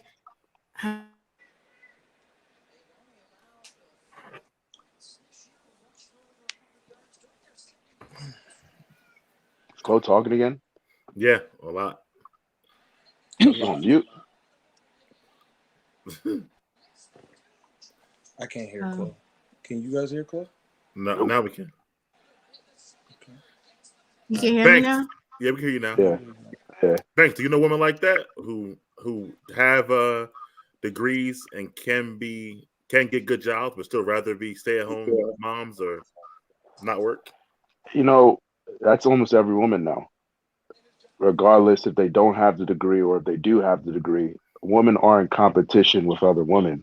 I don't even feel like majority of women are doing it for the aspect of just having that degree. I think it's just more of competition of just looking good because such and such got this degree, or such and such got that type of degree, or such and such got that type of certification. And it's funny how majority of modern women would rather go through that than have a family, because you're putting all this time and energy into corporations that don't necessarily care for you. Because whenever there is a downsizing or they need to minimize a project or cut a department, they're quick to cut you. And that 20 years or that 10 years that you put in meant nothing. And then you got to start over and either rebuild or go back to school and get into more debt. So when it comes to this whole thing where would choose degrees over something that has a little bit more meaningful value to their life, I just think it's funny, because really a lot of it goes into competition amongst their friends. The same when it comes to, their style with the eyelashes, the fake body parts, all that is in competition with other women.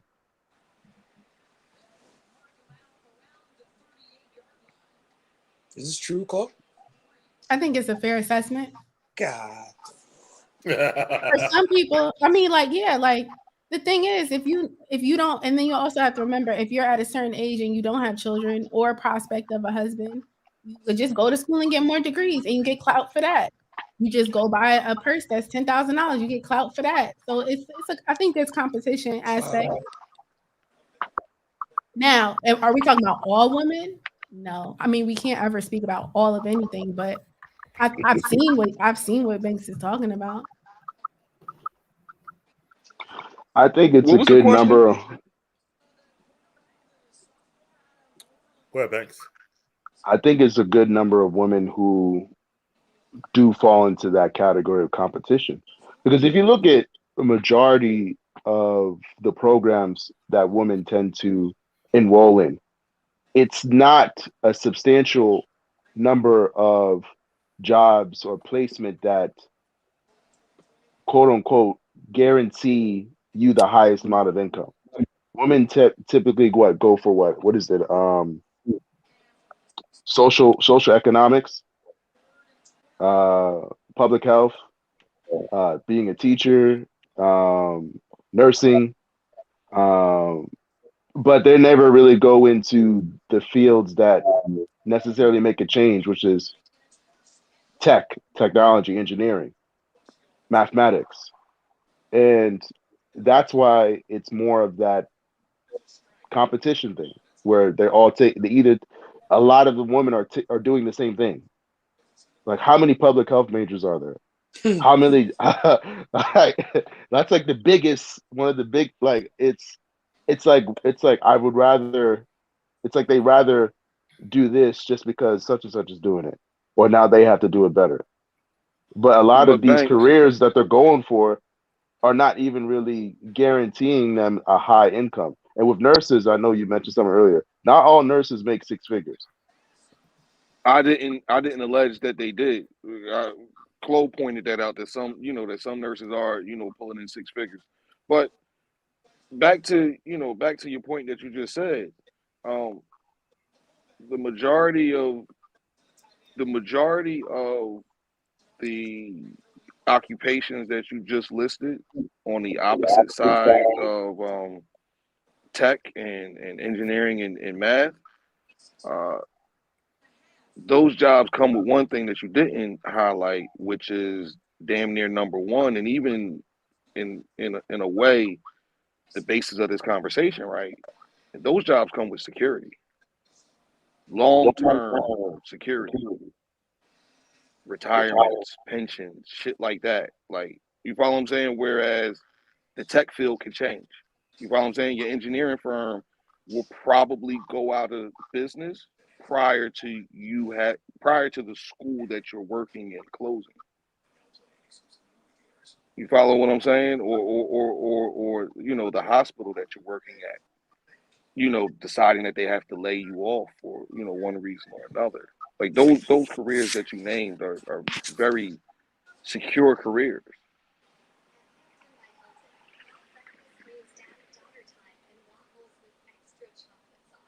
I'm not sure what you're saying.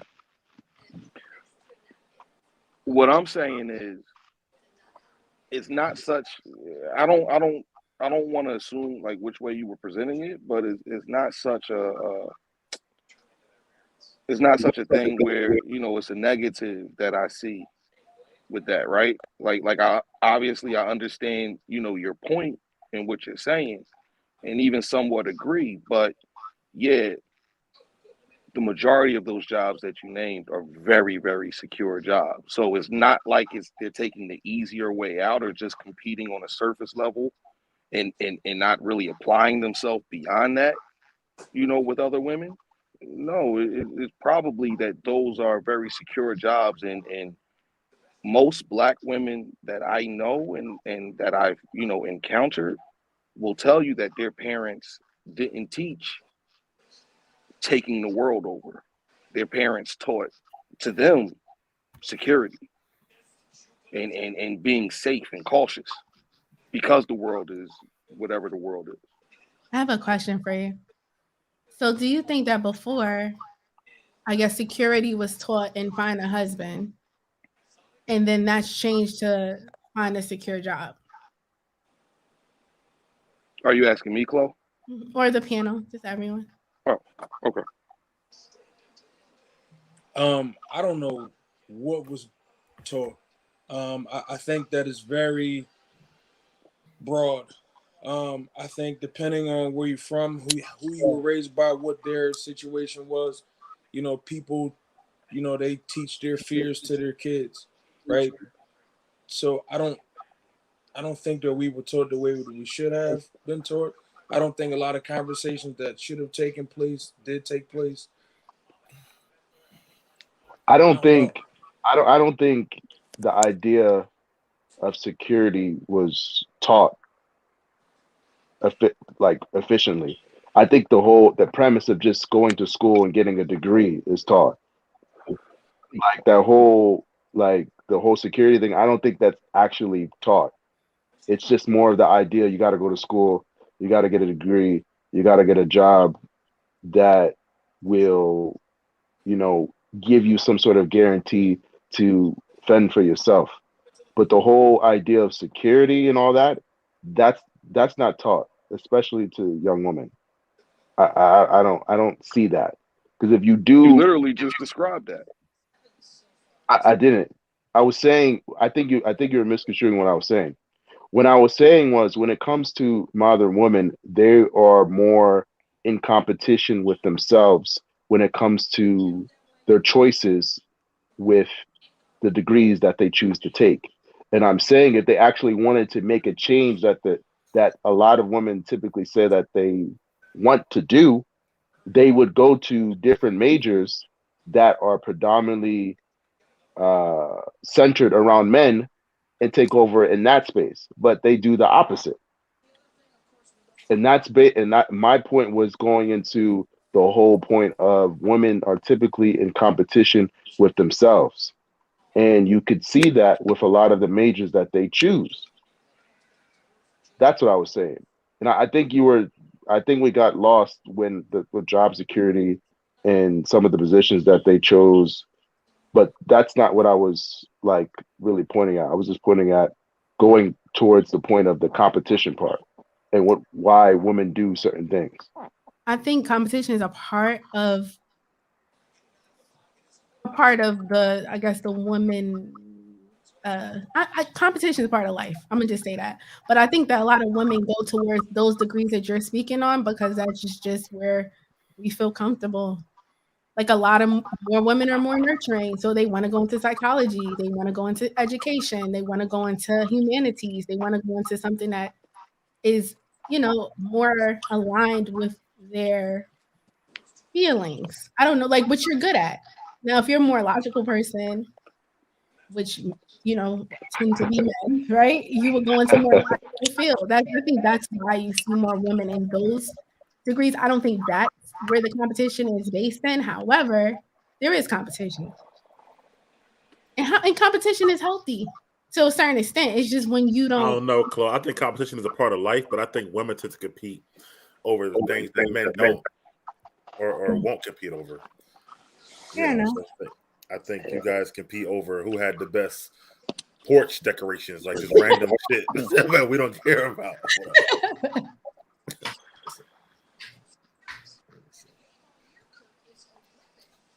But it's a part of lifestyle. I agree. Absolutely. So the next question we have is, what is the next generation learning about dating from our example?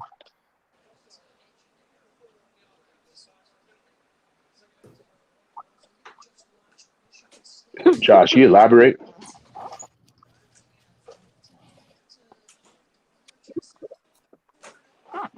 Josh, can you elaborate on that? What do you mean by that? Well, based upon, yeah, based upon, from what they can see, right? So either whether it's pursuing, modern pursuits of work, prioritizing work and whatnot, or is it, excuse me, not just that, but there are many examples to choose from. That's what I'm saying. Like there's so many things based upon what they're seeing. What do you think they'll choose based upon, what they're seeing? Do you think they'll go for the clout chasing option because that's really marketed towards them more than anything? Mm-hmm. So what they're consuming is a lot of that. So that kind of shapes their reality. So then you have things like Meta that puts that reality that you have in your head into the ether, but in a technology way. And that's very powerful. So if they're not taught the right things, they'll perceive their timeline as like the actual reality, which kind of has already happened already. So are you saying, is your question, like, is the base of the question, are women going to be choosing dating more in comparison to their careers, or is that what you're saying? Or no, I'm saying, what do you think the younger next generation will do based on the example that we're, because if they perceive the world like a sponge, right, and they're observing behavior, what behaviors are they seeing that they'll probably emulate in the future? Oh, it's ruined.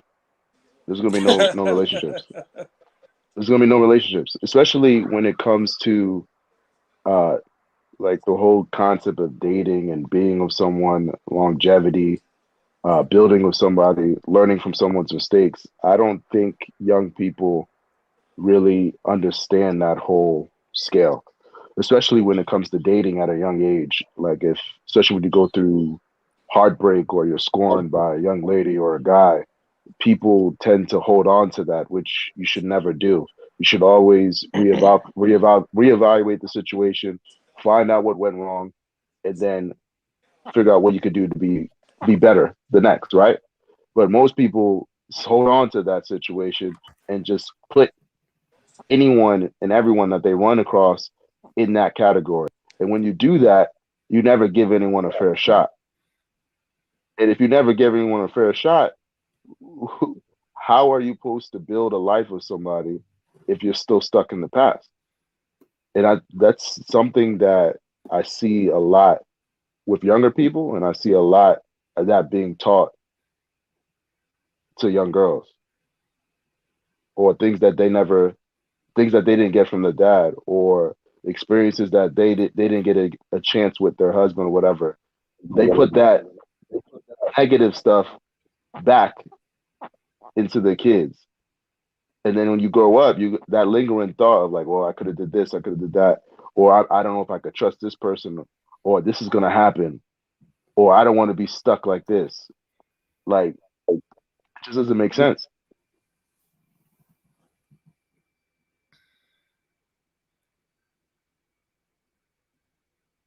Big Mike? Can you put a question on the screen again? I just kind of got lost in there. What is the next generation learning about dating from observing the habits and practices of people our age? You know what's crazy, man? I mean, we can take this in a lot of different directions. And I feel bad for the next generation, honestly, because I feel like that a lot of the people our age aren't doing things I would want to see the next generation take a hold of. Like if you watch moms out here, right? Let's say 34 to 38 years old, and they are here promoting getting the BBLs and the surgeries and the the massive amounts of makeup and all these different things that they do.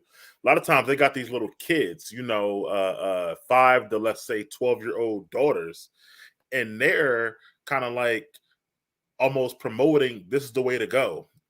If you want it, get it. If you can't, whatever. And I feel like if these kids are seeing this at 7, 8, 9, 10, 11, 12, by the time they get 34, 35, who knows what they're going to be doing. On top of that, you got dudes out here living certain lifestyles or not being responsible when they become fathers, or even working themselves. These sometimes like wannabe rappers, let's say, right, at age 35 to 38, and they're spending all this money on studio time, not going nowhere to taking care of their business. I feel like these are like bad examples that are being set for the younger generation. I can go on and on, but these are certain things that I see. KG, you muted. You muted, bro. Oh yeah, KG is muted. And Jay, do you want to say one last word before you head out? And thank you for joining us, by the way. No, I'm pretty good on that. But thank you for having me. I do want to say that because this has been really, really, really good, really interesting as well. Nice meeting you, bro. All right, guys. Appreciate it. All right, man. You definitely coming back, right? Yeah. Whenever you guys are having me, I'll be back. All right, cool. All right, peace, cuz. All right, cuz. Yes, sir. I wonder if he'll be happy with the outgoing. I don't know. I think there's I don't know, maybe I'm a little too optimistic. Maybe I'm not. But I don't think that that's it in totality. I do believe that happens. I mean, we all see that. But I don't think that that's the majority of what's taking place. A lot of women are getting BBLs. There's a lot of shit parents. I agree with that point. I don't think that that's the norm. That's not what I see. Okay. With the people that I came up with. I don't know what to say, like, oh, what are they learning? Because we're doing things different. I think there are a lot more entrepreneurs now than there were 20, 30 years ago. So I can't say what they'll be doing. I can't say that we're necessarily teaching them how to have relationships, but I like to believe that we're teaching them to be themselves and like follow that. That's what my thought is. I think there's a lot of bullshit on the internet. I think a lot of people, it's a lot of like ratchet stuff that people like to, I just want to do hood rat shit with my friends. Like, it's cool, whatever. But I don't think that that's the normal thing. I don't think that that's really what's happening in all the houses. I think that that's just like some distraction. So I think that KT, you my guy, bro. You know that, bro. But I think you're naive to what's going on in this world these days. And I think that, like, to your point about like entrepreneurship and stuff like that, that's great on the one end, but there's also horrible money management skills going on the other end. Women out here living in like Chloe talking about these Prada, Louis, Gucci brunches, mimosas, yada yada yada. Some of these women live in the projects doing that, or live in a horrible neighborhood, but you don't know because it's all about chasing the clout for the gram. But if you know them personally, you're like, yo, why are you on this Aruba trip when you live here? Like, it don't be making sense to me. And this is what the kids are seeing, stuff like that. I think that's my point, right? It's like, I don't see that. I'm not outside to see shit like that. I got you. In my environment. I'm not negating that exists, but what I'm telling you is what I see is a lot more positivity. Like, it's easy to look and see something that gets 100 million follows, 90,000, whatever the numbers are. Yeah. A lot of people see the same stuff, but I'm not talking about the internet. I'm talking about with people with kids, with lives, with families, husbands, wives, what I'm hearing people do, whether it's in Jersey or if it's in the West Coast or down South. I'm telling you what I see from real people, not the internet. I'm not either, bro. I'm talking about, I grew up in the section, bro, and Trenton. I know people who live out there right now, and you ain't from here, but that's not a good neighborhood. And they walking around with Balenciagas on the regular. When the new cool gray Jordans come out, $500 regular. Like, they spending horrible money management. Yeah, it's a hood mentality, bro. But And that's You what they're think that passing there- down. You think that there's more people in the hood or more people out of the hood? My point is I think that there's progress taking place. I agree with where that. That's what I I agree with stand that. at. That's what I believe, and that's what my mindset is. So I'm not saying that a lot of negative stuff doesn't happen, a lot of silly stuff doesn't take place. I'm not arguing that, and a lot of it I'm not even aware of. But Which one do you think the youth though are following? The one that the more responsible, the more entrepreneurship, the more grounded, like you're talking about, or the more hood mentality.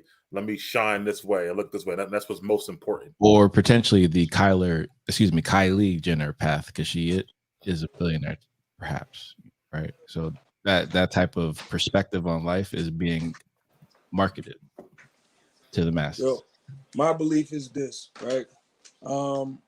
I choose my reality. Right. I don't believe everything that I think, but I also choose to focus on what I want. So I don't argue that exists. I just think that me talking the way that I'm talking is gonna benefit kids more than me saying like, I know you're out here trying to be like Kylie Jenner, so I'm gonna treat you like this. No, I think that you guys are seeing both sides, and I want to talk to you like this. That's my choice. That's what I'm gonna go with. Okay. Just because I think it has a better impact on the people that I can touch. That's it. That's all.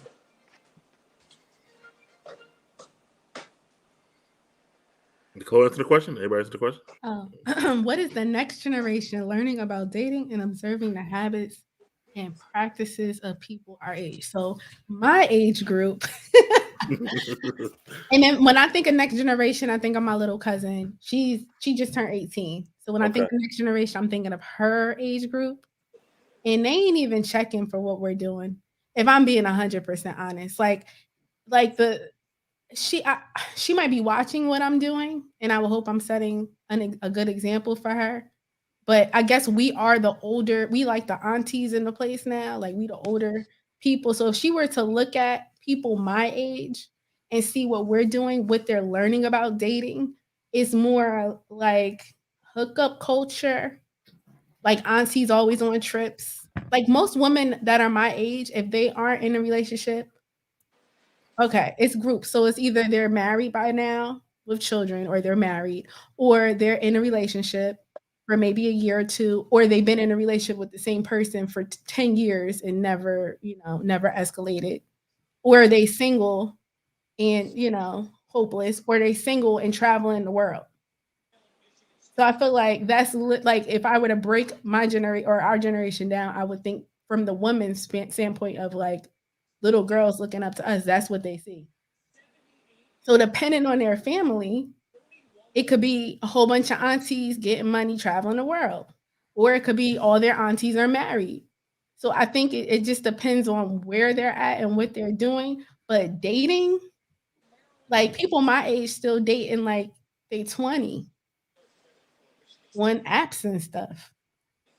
Swipe left, swipe right, hooking up, hanging out, acting like, going to the bars and stuff, and like doing stuff we were doing well, I think you're supposed to do that stuff when you're younger. I said this, Chloe, to somebody. I said there's more situationships and entanglements than relationships. And people are more okay with that these days than they've ever been in life. And then, and if there are relationships, now we're talking about polyamorous relationships. So it's more of that than anything. And I think if that's happening now to this generation or our generation or a little younger yours, then imagine even younger, what it'll be. I think it'll be less and less relationships, and like if the percentage is what it is now of marriages, I don't know what it is, whatever, but it's going to go down as time goes along. Well, that would mean that we did what our parents did, and I don't think a lot of us are doing that.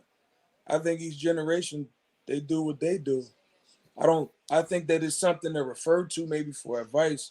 I don't think that they like following our footsteps. Are they happy though? Nah. I think I would say people who are themselves, who are actually living out with their expectations of what they wanted to do, those people are happy. But I feel like a lot of people just out here, like a lot of women I know are not happy. They got all the money and stuff, but they're not happy. But that wasn't their aspiration. So if your aspirations are in line with where you are at this age, then yes. But I feel like the ones who are not happy are portraying this happiness. And so kids are looking at you and be like, oh yeah, my auntie, she happy. Bingo, exactly. And that's how I want to be. But if they sit around long enough and look at her and really look at her, which kids actually do, and they're gonna have their thoughts, they'll see she really not that happy. But I feel like that maturation is kind of like you kind of learn things before you can acknowledge that you learned them. So there's like a meta behind, like you can see, so like think about us when we were younger, we saw things. Well, we saw parents and older people doing things, and we saw it and we absorbed it. But then when we're older, we could put context to that. So I feel like a lot of kids are seeing things, or younger generation are seeing things, but they don't have the context to back it up because it's coupled with what they're seeing on social media. And even if they see the context, they're not able to meticulate how that person got where they are, and if they are actually where they want to be. Because women, women will tell you everything. Oh, this man this and this man that, and I did this and I did that for him. And they're having these conversations around these young women and young men. We all heard them before. So it's kind of like, that's one aspect of it, right? So that's one section. So my thinking is, and it's more aligned with the optimism part, is that a lot of people that are in our generation are open to therapy. We're open to self-reflection. And I think that is what my hope is, that our younger generation will see, like, yeah, my auntie had, she been with this guy for 10 years and never got married, and she's depressed, but she did go see a therapist. And now she's happier because she's more in tune with reality. So I think the self-awareness key is where we're getting at in our generation now. Because if I could be frank with y'all, like, I feel like it's a lot of arrested development in our generation. What do you mean by that? Arrested means stopped, in development. So so the development stopped at a certain age, and you got 35-year-old people thinking they're 22. Mm-hmm. And yeah, you got gray hair, and your back is hurting, and you can't do squats like you used to, but you out here acting and moving like you're 22. But you're not. You're 35, pushing 40. Like, I think what you're saying makes a lot of sense. I think that maybe the older people should be more transparent, right, to the younger generation. There's two sides. Yeah, you might have seen your auntie always maybe on a bunch of dates or whatever, maybe getting gifts and had a bunch of men, but maybe she was really like depressed and lonely because she didn't get a relationship. But she's not telling you that side of it.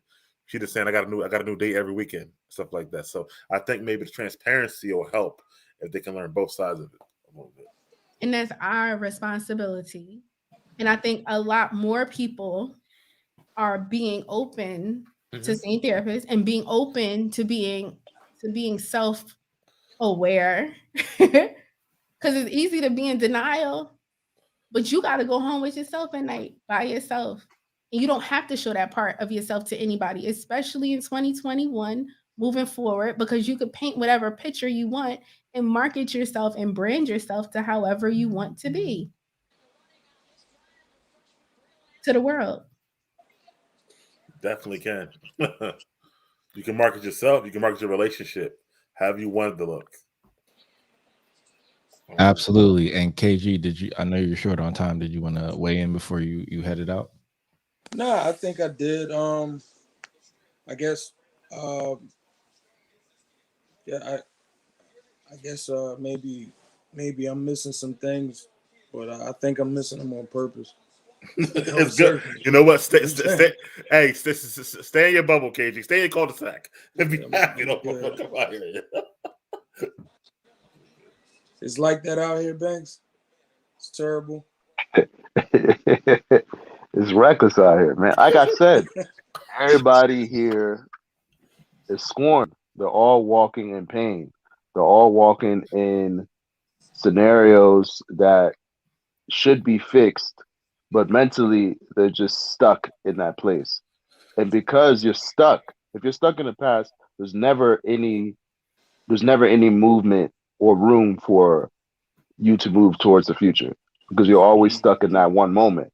And a lot of people, especially younger people, are stuck in trauma from their parents, trauma from the relationships, trauma from not having the means to do whatever it is that they see on social media. And social media definitely plays a large part of it. And I think a lot of it comes from social media. A lot of it comes from their parents. A lot of it comes from relationships. And that whole concept where I have to bottle it in, I can't talk to nobody, makes it even worse. So when you start getting older and you start seeing it, you're going to start seeing these new scenarios of where people are just doing outlandish things, where you just don't understand the whole concept of dating or relationships because nobody wants that, because nobody wants to be hurt. But it's good to be hurt. It's good to go through a good heartbreak because that's what makes you stronger. But most people tend to run away from that. Right. Yeah, they run away. They run against it, and like, oh, I don't want to be hurt. So either they run or they're in denial, and that's the biggest thing. The whole point of denying something that's actually happening. But you know, and then the lifestyle becomes the coping mechanism. Wow. Which is why Mike said they in denial. They living in their situation because they can be in denial because they got Balenciagas on when they step out, but when they go home, right? They got roaches. They got roaches in the bathroom, but they got Balenciagas when they step out. That's their comfort, or they got the picture that they post and the likes they get.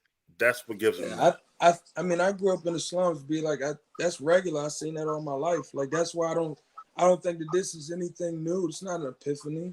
You in the trap, you still see nice cars, you still see nice clothes. Of course. When you don't see, when you come from nothing, you like stuff like that makes you feel like you accomplished something. It's standard. That's why I didn't look at it as you know like, what though, KG. I agree with you to an extent, but it's different now. Yeah, you know, growing up, you saw dudes with chains on, right? Nice clothes, whatever, blah blah blah.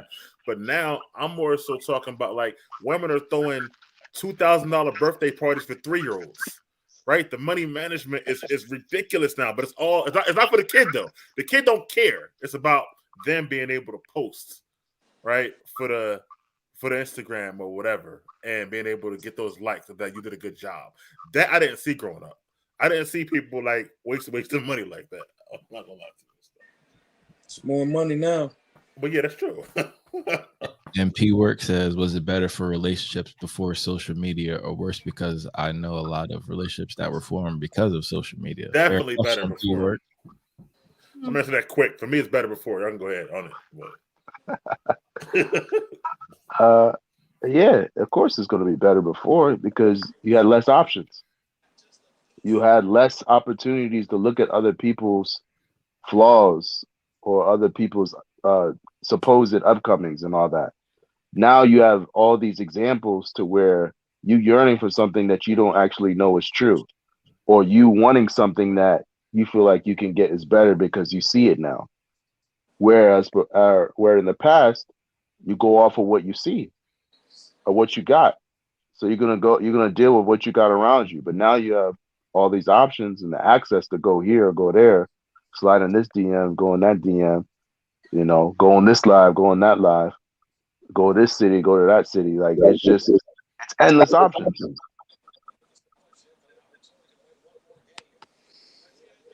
Yeah, and I have to second that simply because I know, the millennials and younger kind of trained to be indecisive because you're overstimulated.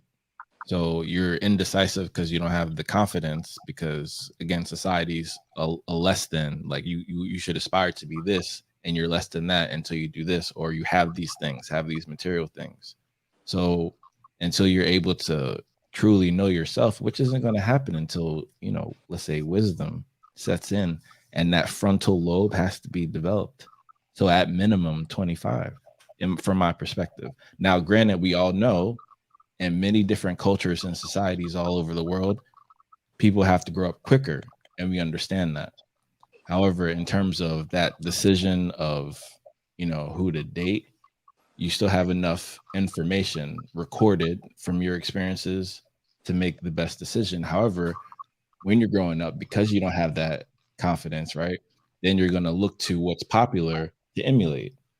So this is the basis of the question. What's popular now that's going to be emulated in the future? On that note, I'm logging off, guys. I'll catch you guys on All the right, next KG. one. All right, KG. Peace. Thank you. I would say that depends on the consumption level. So like if we're talking about majority of people who consume it a lot and like especially younger kids who are on there 24/7, will it be better or not? I don't know because they won't have anything to compare it to. So they're kind of just growing up in this.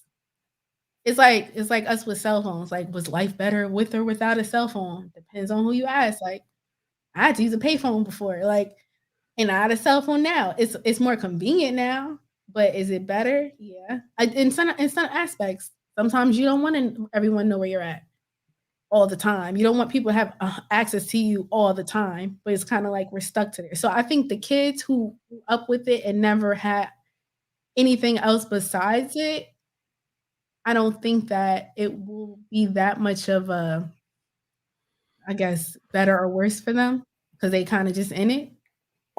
But for us, for our generation who had, knowledge of what it was like before, and it's only getting more advanced, especially with like this whole meta thing coming out, it's about to go down. But I think that before, in my opinion, I would say, I don't know, because I met Josh on social media, so I ain't gonna stunt. Social media, we and him would never have connected. I disagree because of the network. So eventually it would have happened. Right? Eventually. Because the Lord works in mysterious ways. That's true. But, it helps. The metaverse might be bad for other reasons, I feel like. But it's going to be bad. So I'm going to just say this. One of my friends is an educator, and she teaches younger children, like 5-6-year-olds. And apparently, like, the kids don't even have a grasp on reality. Right, that's my problem. Yes, they're living in a virtual world, like already, and the meta ain't even out yet. Right. So you won't. My thing is, you won't strive to be better in real life because you have a fake life where you're great at. Yes. So that's why it's going to be a problem. That's what isn't that what Charlamagne says? Comment like that. I feel like or something like that. When first, I mean, a bunch of socially awkward people, right, who don't know how to interact when they're not online. Right. Why would you want to make more money in real life when you're like in the metaverse? I'm a millionaire. Exactly. Going back in the metaverse with the crawling around, like I'll eat in the metaverse. but you get what I'm saying? Like, yeah, I agree. I don't know. I think that it depends on how much. It all boils down to yourself, yo. If you don't have self-confidence or you don't have self-worth and self-love, social media is definitely bad for you because, like, to alluding what Banks said, like, you always think you have options. And what Josh said, if you got too many options, you're never going to choose anything. You're overstimulated, like he said. Like, even physically, like when we were young, you know how hard it was to see a woman's ass? Or to see somebody half naked? Now, like, turn through the channels, the squiggly. Right. Now, it's all through the timeline. So you just overstimulate. It's one follow another that all, like Banks always says, they all look alike. They're always this is the same women, a carbon copy over and over and over again. So they desensitized. It's very definitely desensitized, bro. And attention spans is shorter. Like, my attention span is definitely shorter because I'm on social like media. Banks, like he like seeing a woman twerking don't make you like bat your eyes or turn your head no more like you used to back in the day, right? It's like, So could that be better for dating? No, we can't hear you, Banks. I don't know what happened. You said what? No, we couldn't hear you. Would you say that? You said, no, you asked me something. You said, I was saying, seeing a woman twerking or half naked or whatever, it's annoying.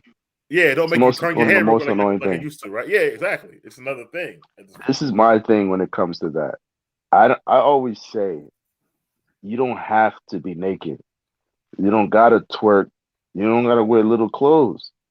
Like, a lot of women feel like they have to do that, but it doesn't get you anywhere. It gets you the wrong response. I'd rather you be fully clothed, have a good conversation, and have a personality. Don't get me wrong. There's certain things I do like, but all that extra stuff, twerking everywhere, wearing this outfit, getting these eyelashes, putting all this makeup on. What I don't understand. Like, this is just, it's comical. It's a drag show. Actually, it is a drag show. It's literally a drag show. This is what drag queens have done. This is the typical image of what a drag queen was in the earlier times before it was quote unquote more popular. But this is all traits of drag queens. It's not feminine. So all this extra stuff, it's just like, this is where it's like, it's that competition thing. Like, you're clearly not doing it for men, because most men would tell you I don't want any of that. But everybody has their way of doing things, but it's not the right way of doing it. Yeah, and to Pete's previous point, I don't think it's definitely, obviously it's a choice, but I think it's an addiction that people have. So even though, yes, you have to go ahead and click, once you are involved, it's almost like the old Pringles commercial, right? Once you pop, the fun don't stop. Once you are involved, you're going to go to social media. It's not going to be on your phone and not access it. So it's not it's a choice, but it's an addiction as well, I feel like. And to P's other point, he said he disagrees with banks. They're getting the response they want. And I have to agree with P in the short term, but I think collectively we were saying in the long term, that's not going to fulfill someone. They're going to feel very empty, unfortunately. We're response to what? How you were saying the women twerking and showing all that stuff is not getting them anywhere. And getting the, the plastic surgery, that's outrageous. Let's get real now. Hold on. This is two different worlds. So you're telling me a woman with plastic surgery, tons of makeup, eyelashes, BBLs are getting the results than a woman who doesn't do that? Come on, man. That doesn't make any sense. How many women you see with all that are married? I think he's how many women, like, I get what he's saying in regards to getting the bag, getting the attention, but that's not real. That's social media. That's social media attention. I'm talking about real life scenarios, because all that stuff is going to fade. What happens when you're 60? What happens when that BBL whatever deflates? That makeup starts running. Them eyelashes get crooked. Like, them tattoos look crazy. All them tattoos look crazy when your skin gets wrinkly. Like, that, all that's only temporary. It's not real. I see what you're saying, where some people are getting to the bag or getting attention, getting with their favorite rapper or singer. Yeah, but all that's temporary. It's not real. I think you hit on an important part. I think a lot of people don't care about long term. And I even talk to like my nieces and nephews and stuff, and I'm telling them, like, I tell my girls, I'm like, don't get tatted. Just don't do it. You don't do it until you're older. Just wait a second, because you don't know what type of rooms you might be in and if that's acceptable or not. And it's a permanent decision, not against people who have tattoos. That's their decision. But like when you're little or you're younger and you making these decisions that can impact your future and you don't even know the weight of the decision that you're making, it's crazy. So like the short term thing, like, oh yeah, I'm gonna, I don't know, do something permanent to my body. I'm gonna get a BBL, I'm gonna get breast implants and a big booty because I'm 17, I'm 18, and I'm gonna get the response I want. But then later on, look at K Michelle. I think she had like all this plastic surgery and stuff. I don't know who the hell that is anymore. Attention that she wanted. You mean Karen? It's some girl that's was on TV. No, you're right. It's K Michelle you're talking about. I'm saying I don't know who she's so K different. Michelle. She was a singer or something. Yeah, poor people don't think long term. It's facts. And then, but then it's like you make these decisions and you got to deal with the response that you get. And then you try to tell people, don't treat me like that because I made these decisions when I was young and dumb. And that's not how the world works. I'm going to say two things about your thing and about Peter's original question. One, just like it's the girl who got the BBL and the surgery and doing all that with 1 million followers, there's another girl with 460 followers who got the same shit and can't get the same response. That's like it's a girl who's making, $100,000 every month on OnlyFans. There's a girl making $45 every month who doing the same shit. So just because you're doing these things doesn't guarantee you the success. That's number one. Number two, to P's original question about social media, my answer about the dating aspect of that is worse because people try to follow people on social media. So women or men, both, but they like, yo, I seen this couple, they did this, so we should be doing this. That's why social media is worse for dating, because you try to keep up with the Joneses. They bought this place, we should be at this place. They took this vacation, we should be on this vacation. Damn, I seen her man got her rose petals and whatever for Valentine's. Why you ain't do that? It's just like the mentality is like, I want to do what I want to get what I see. That's why social media is worse for dating right now, to me. I agree. Yeah, that's fair. And I just wanted to say thank you for everyone joining us. So my cousin Jay and KG and Toya, thank you, Chloe, of course, Big Mike and Fresh Banks. Always, bro. Always a pleasure, man.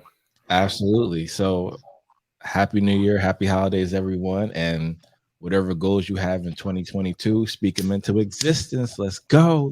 Let's get it. Don't catch that Omarion, okay? We'll try not to. Word. All right, man. All right, peace, everybody. Shorty got me brainless. Hey, and I don't understand it. Hey, I don't know. Yeah.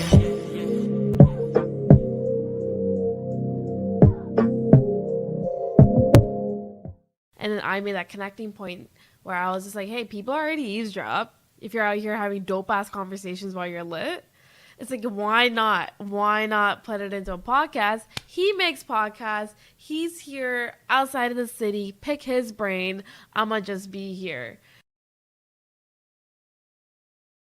But I just came to confess that I'm just feeling so blessed. I'm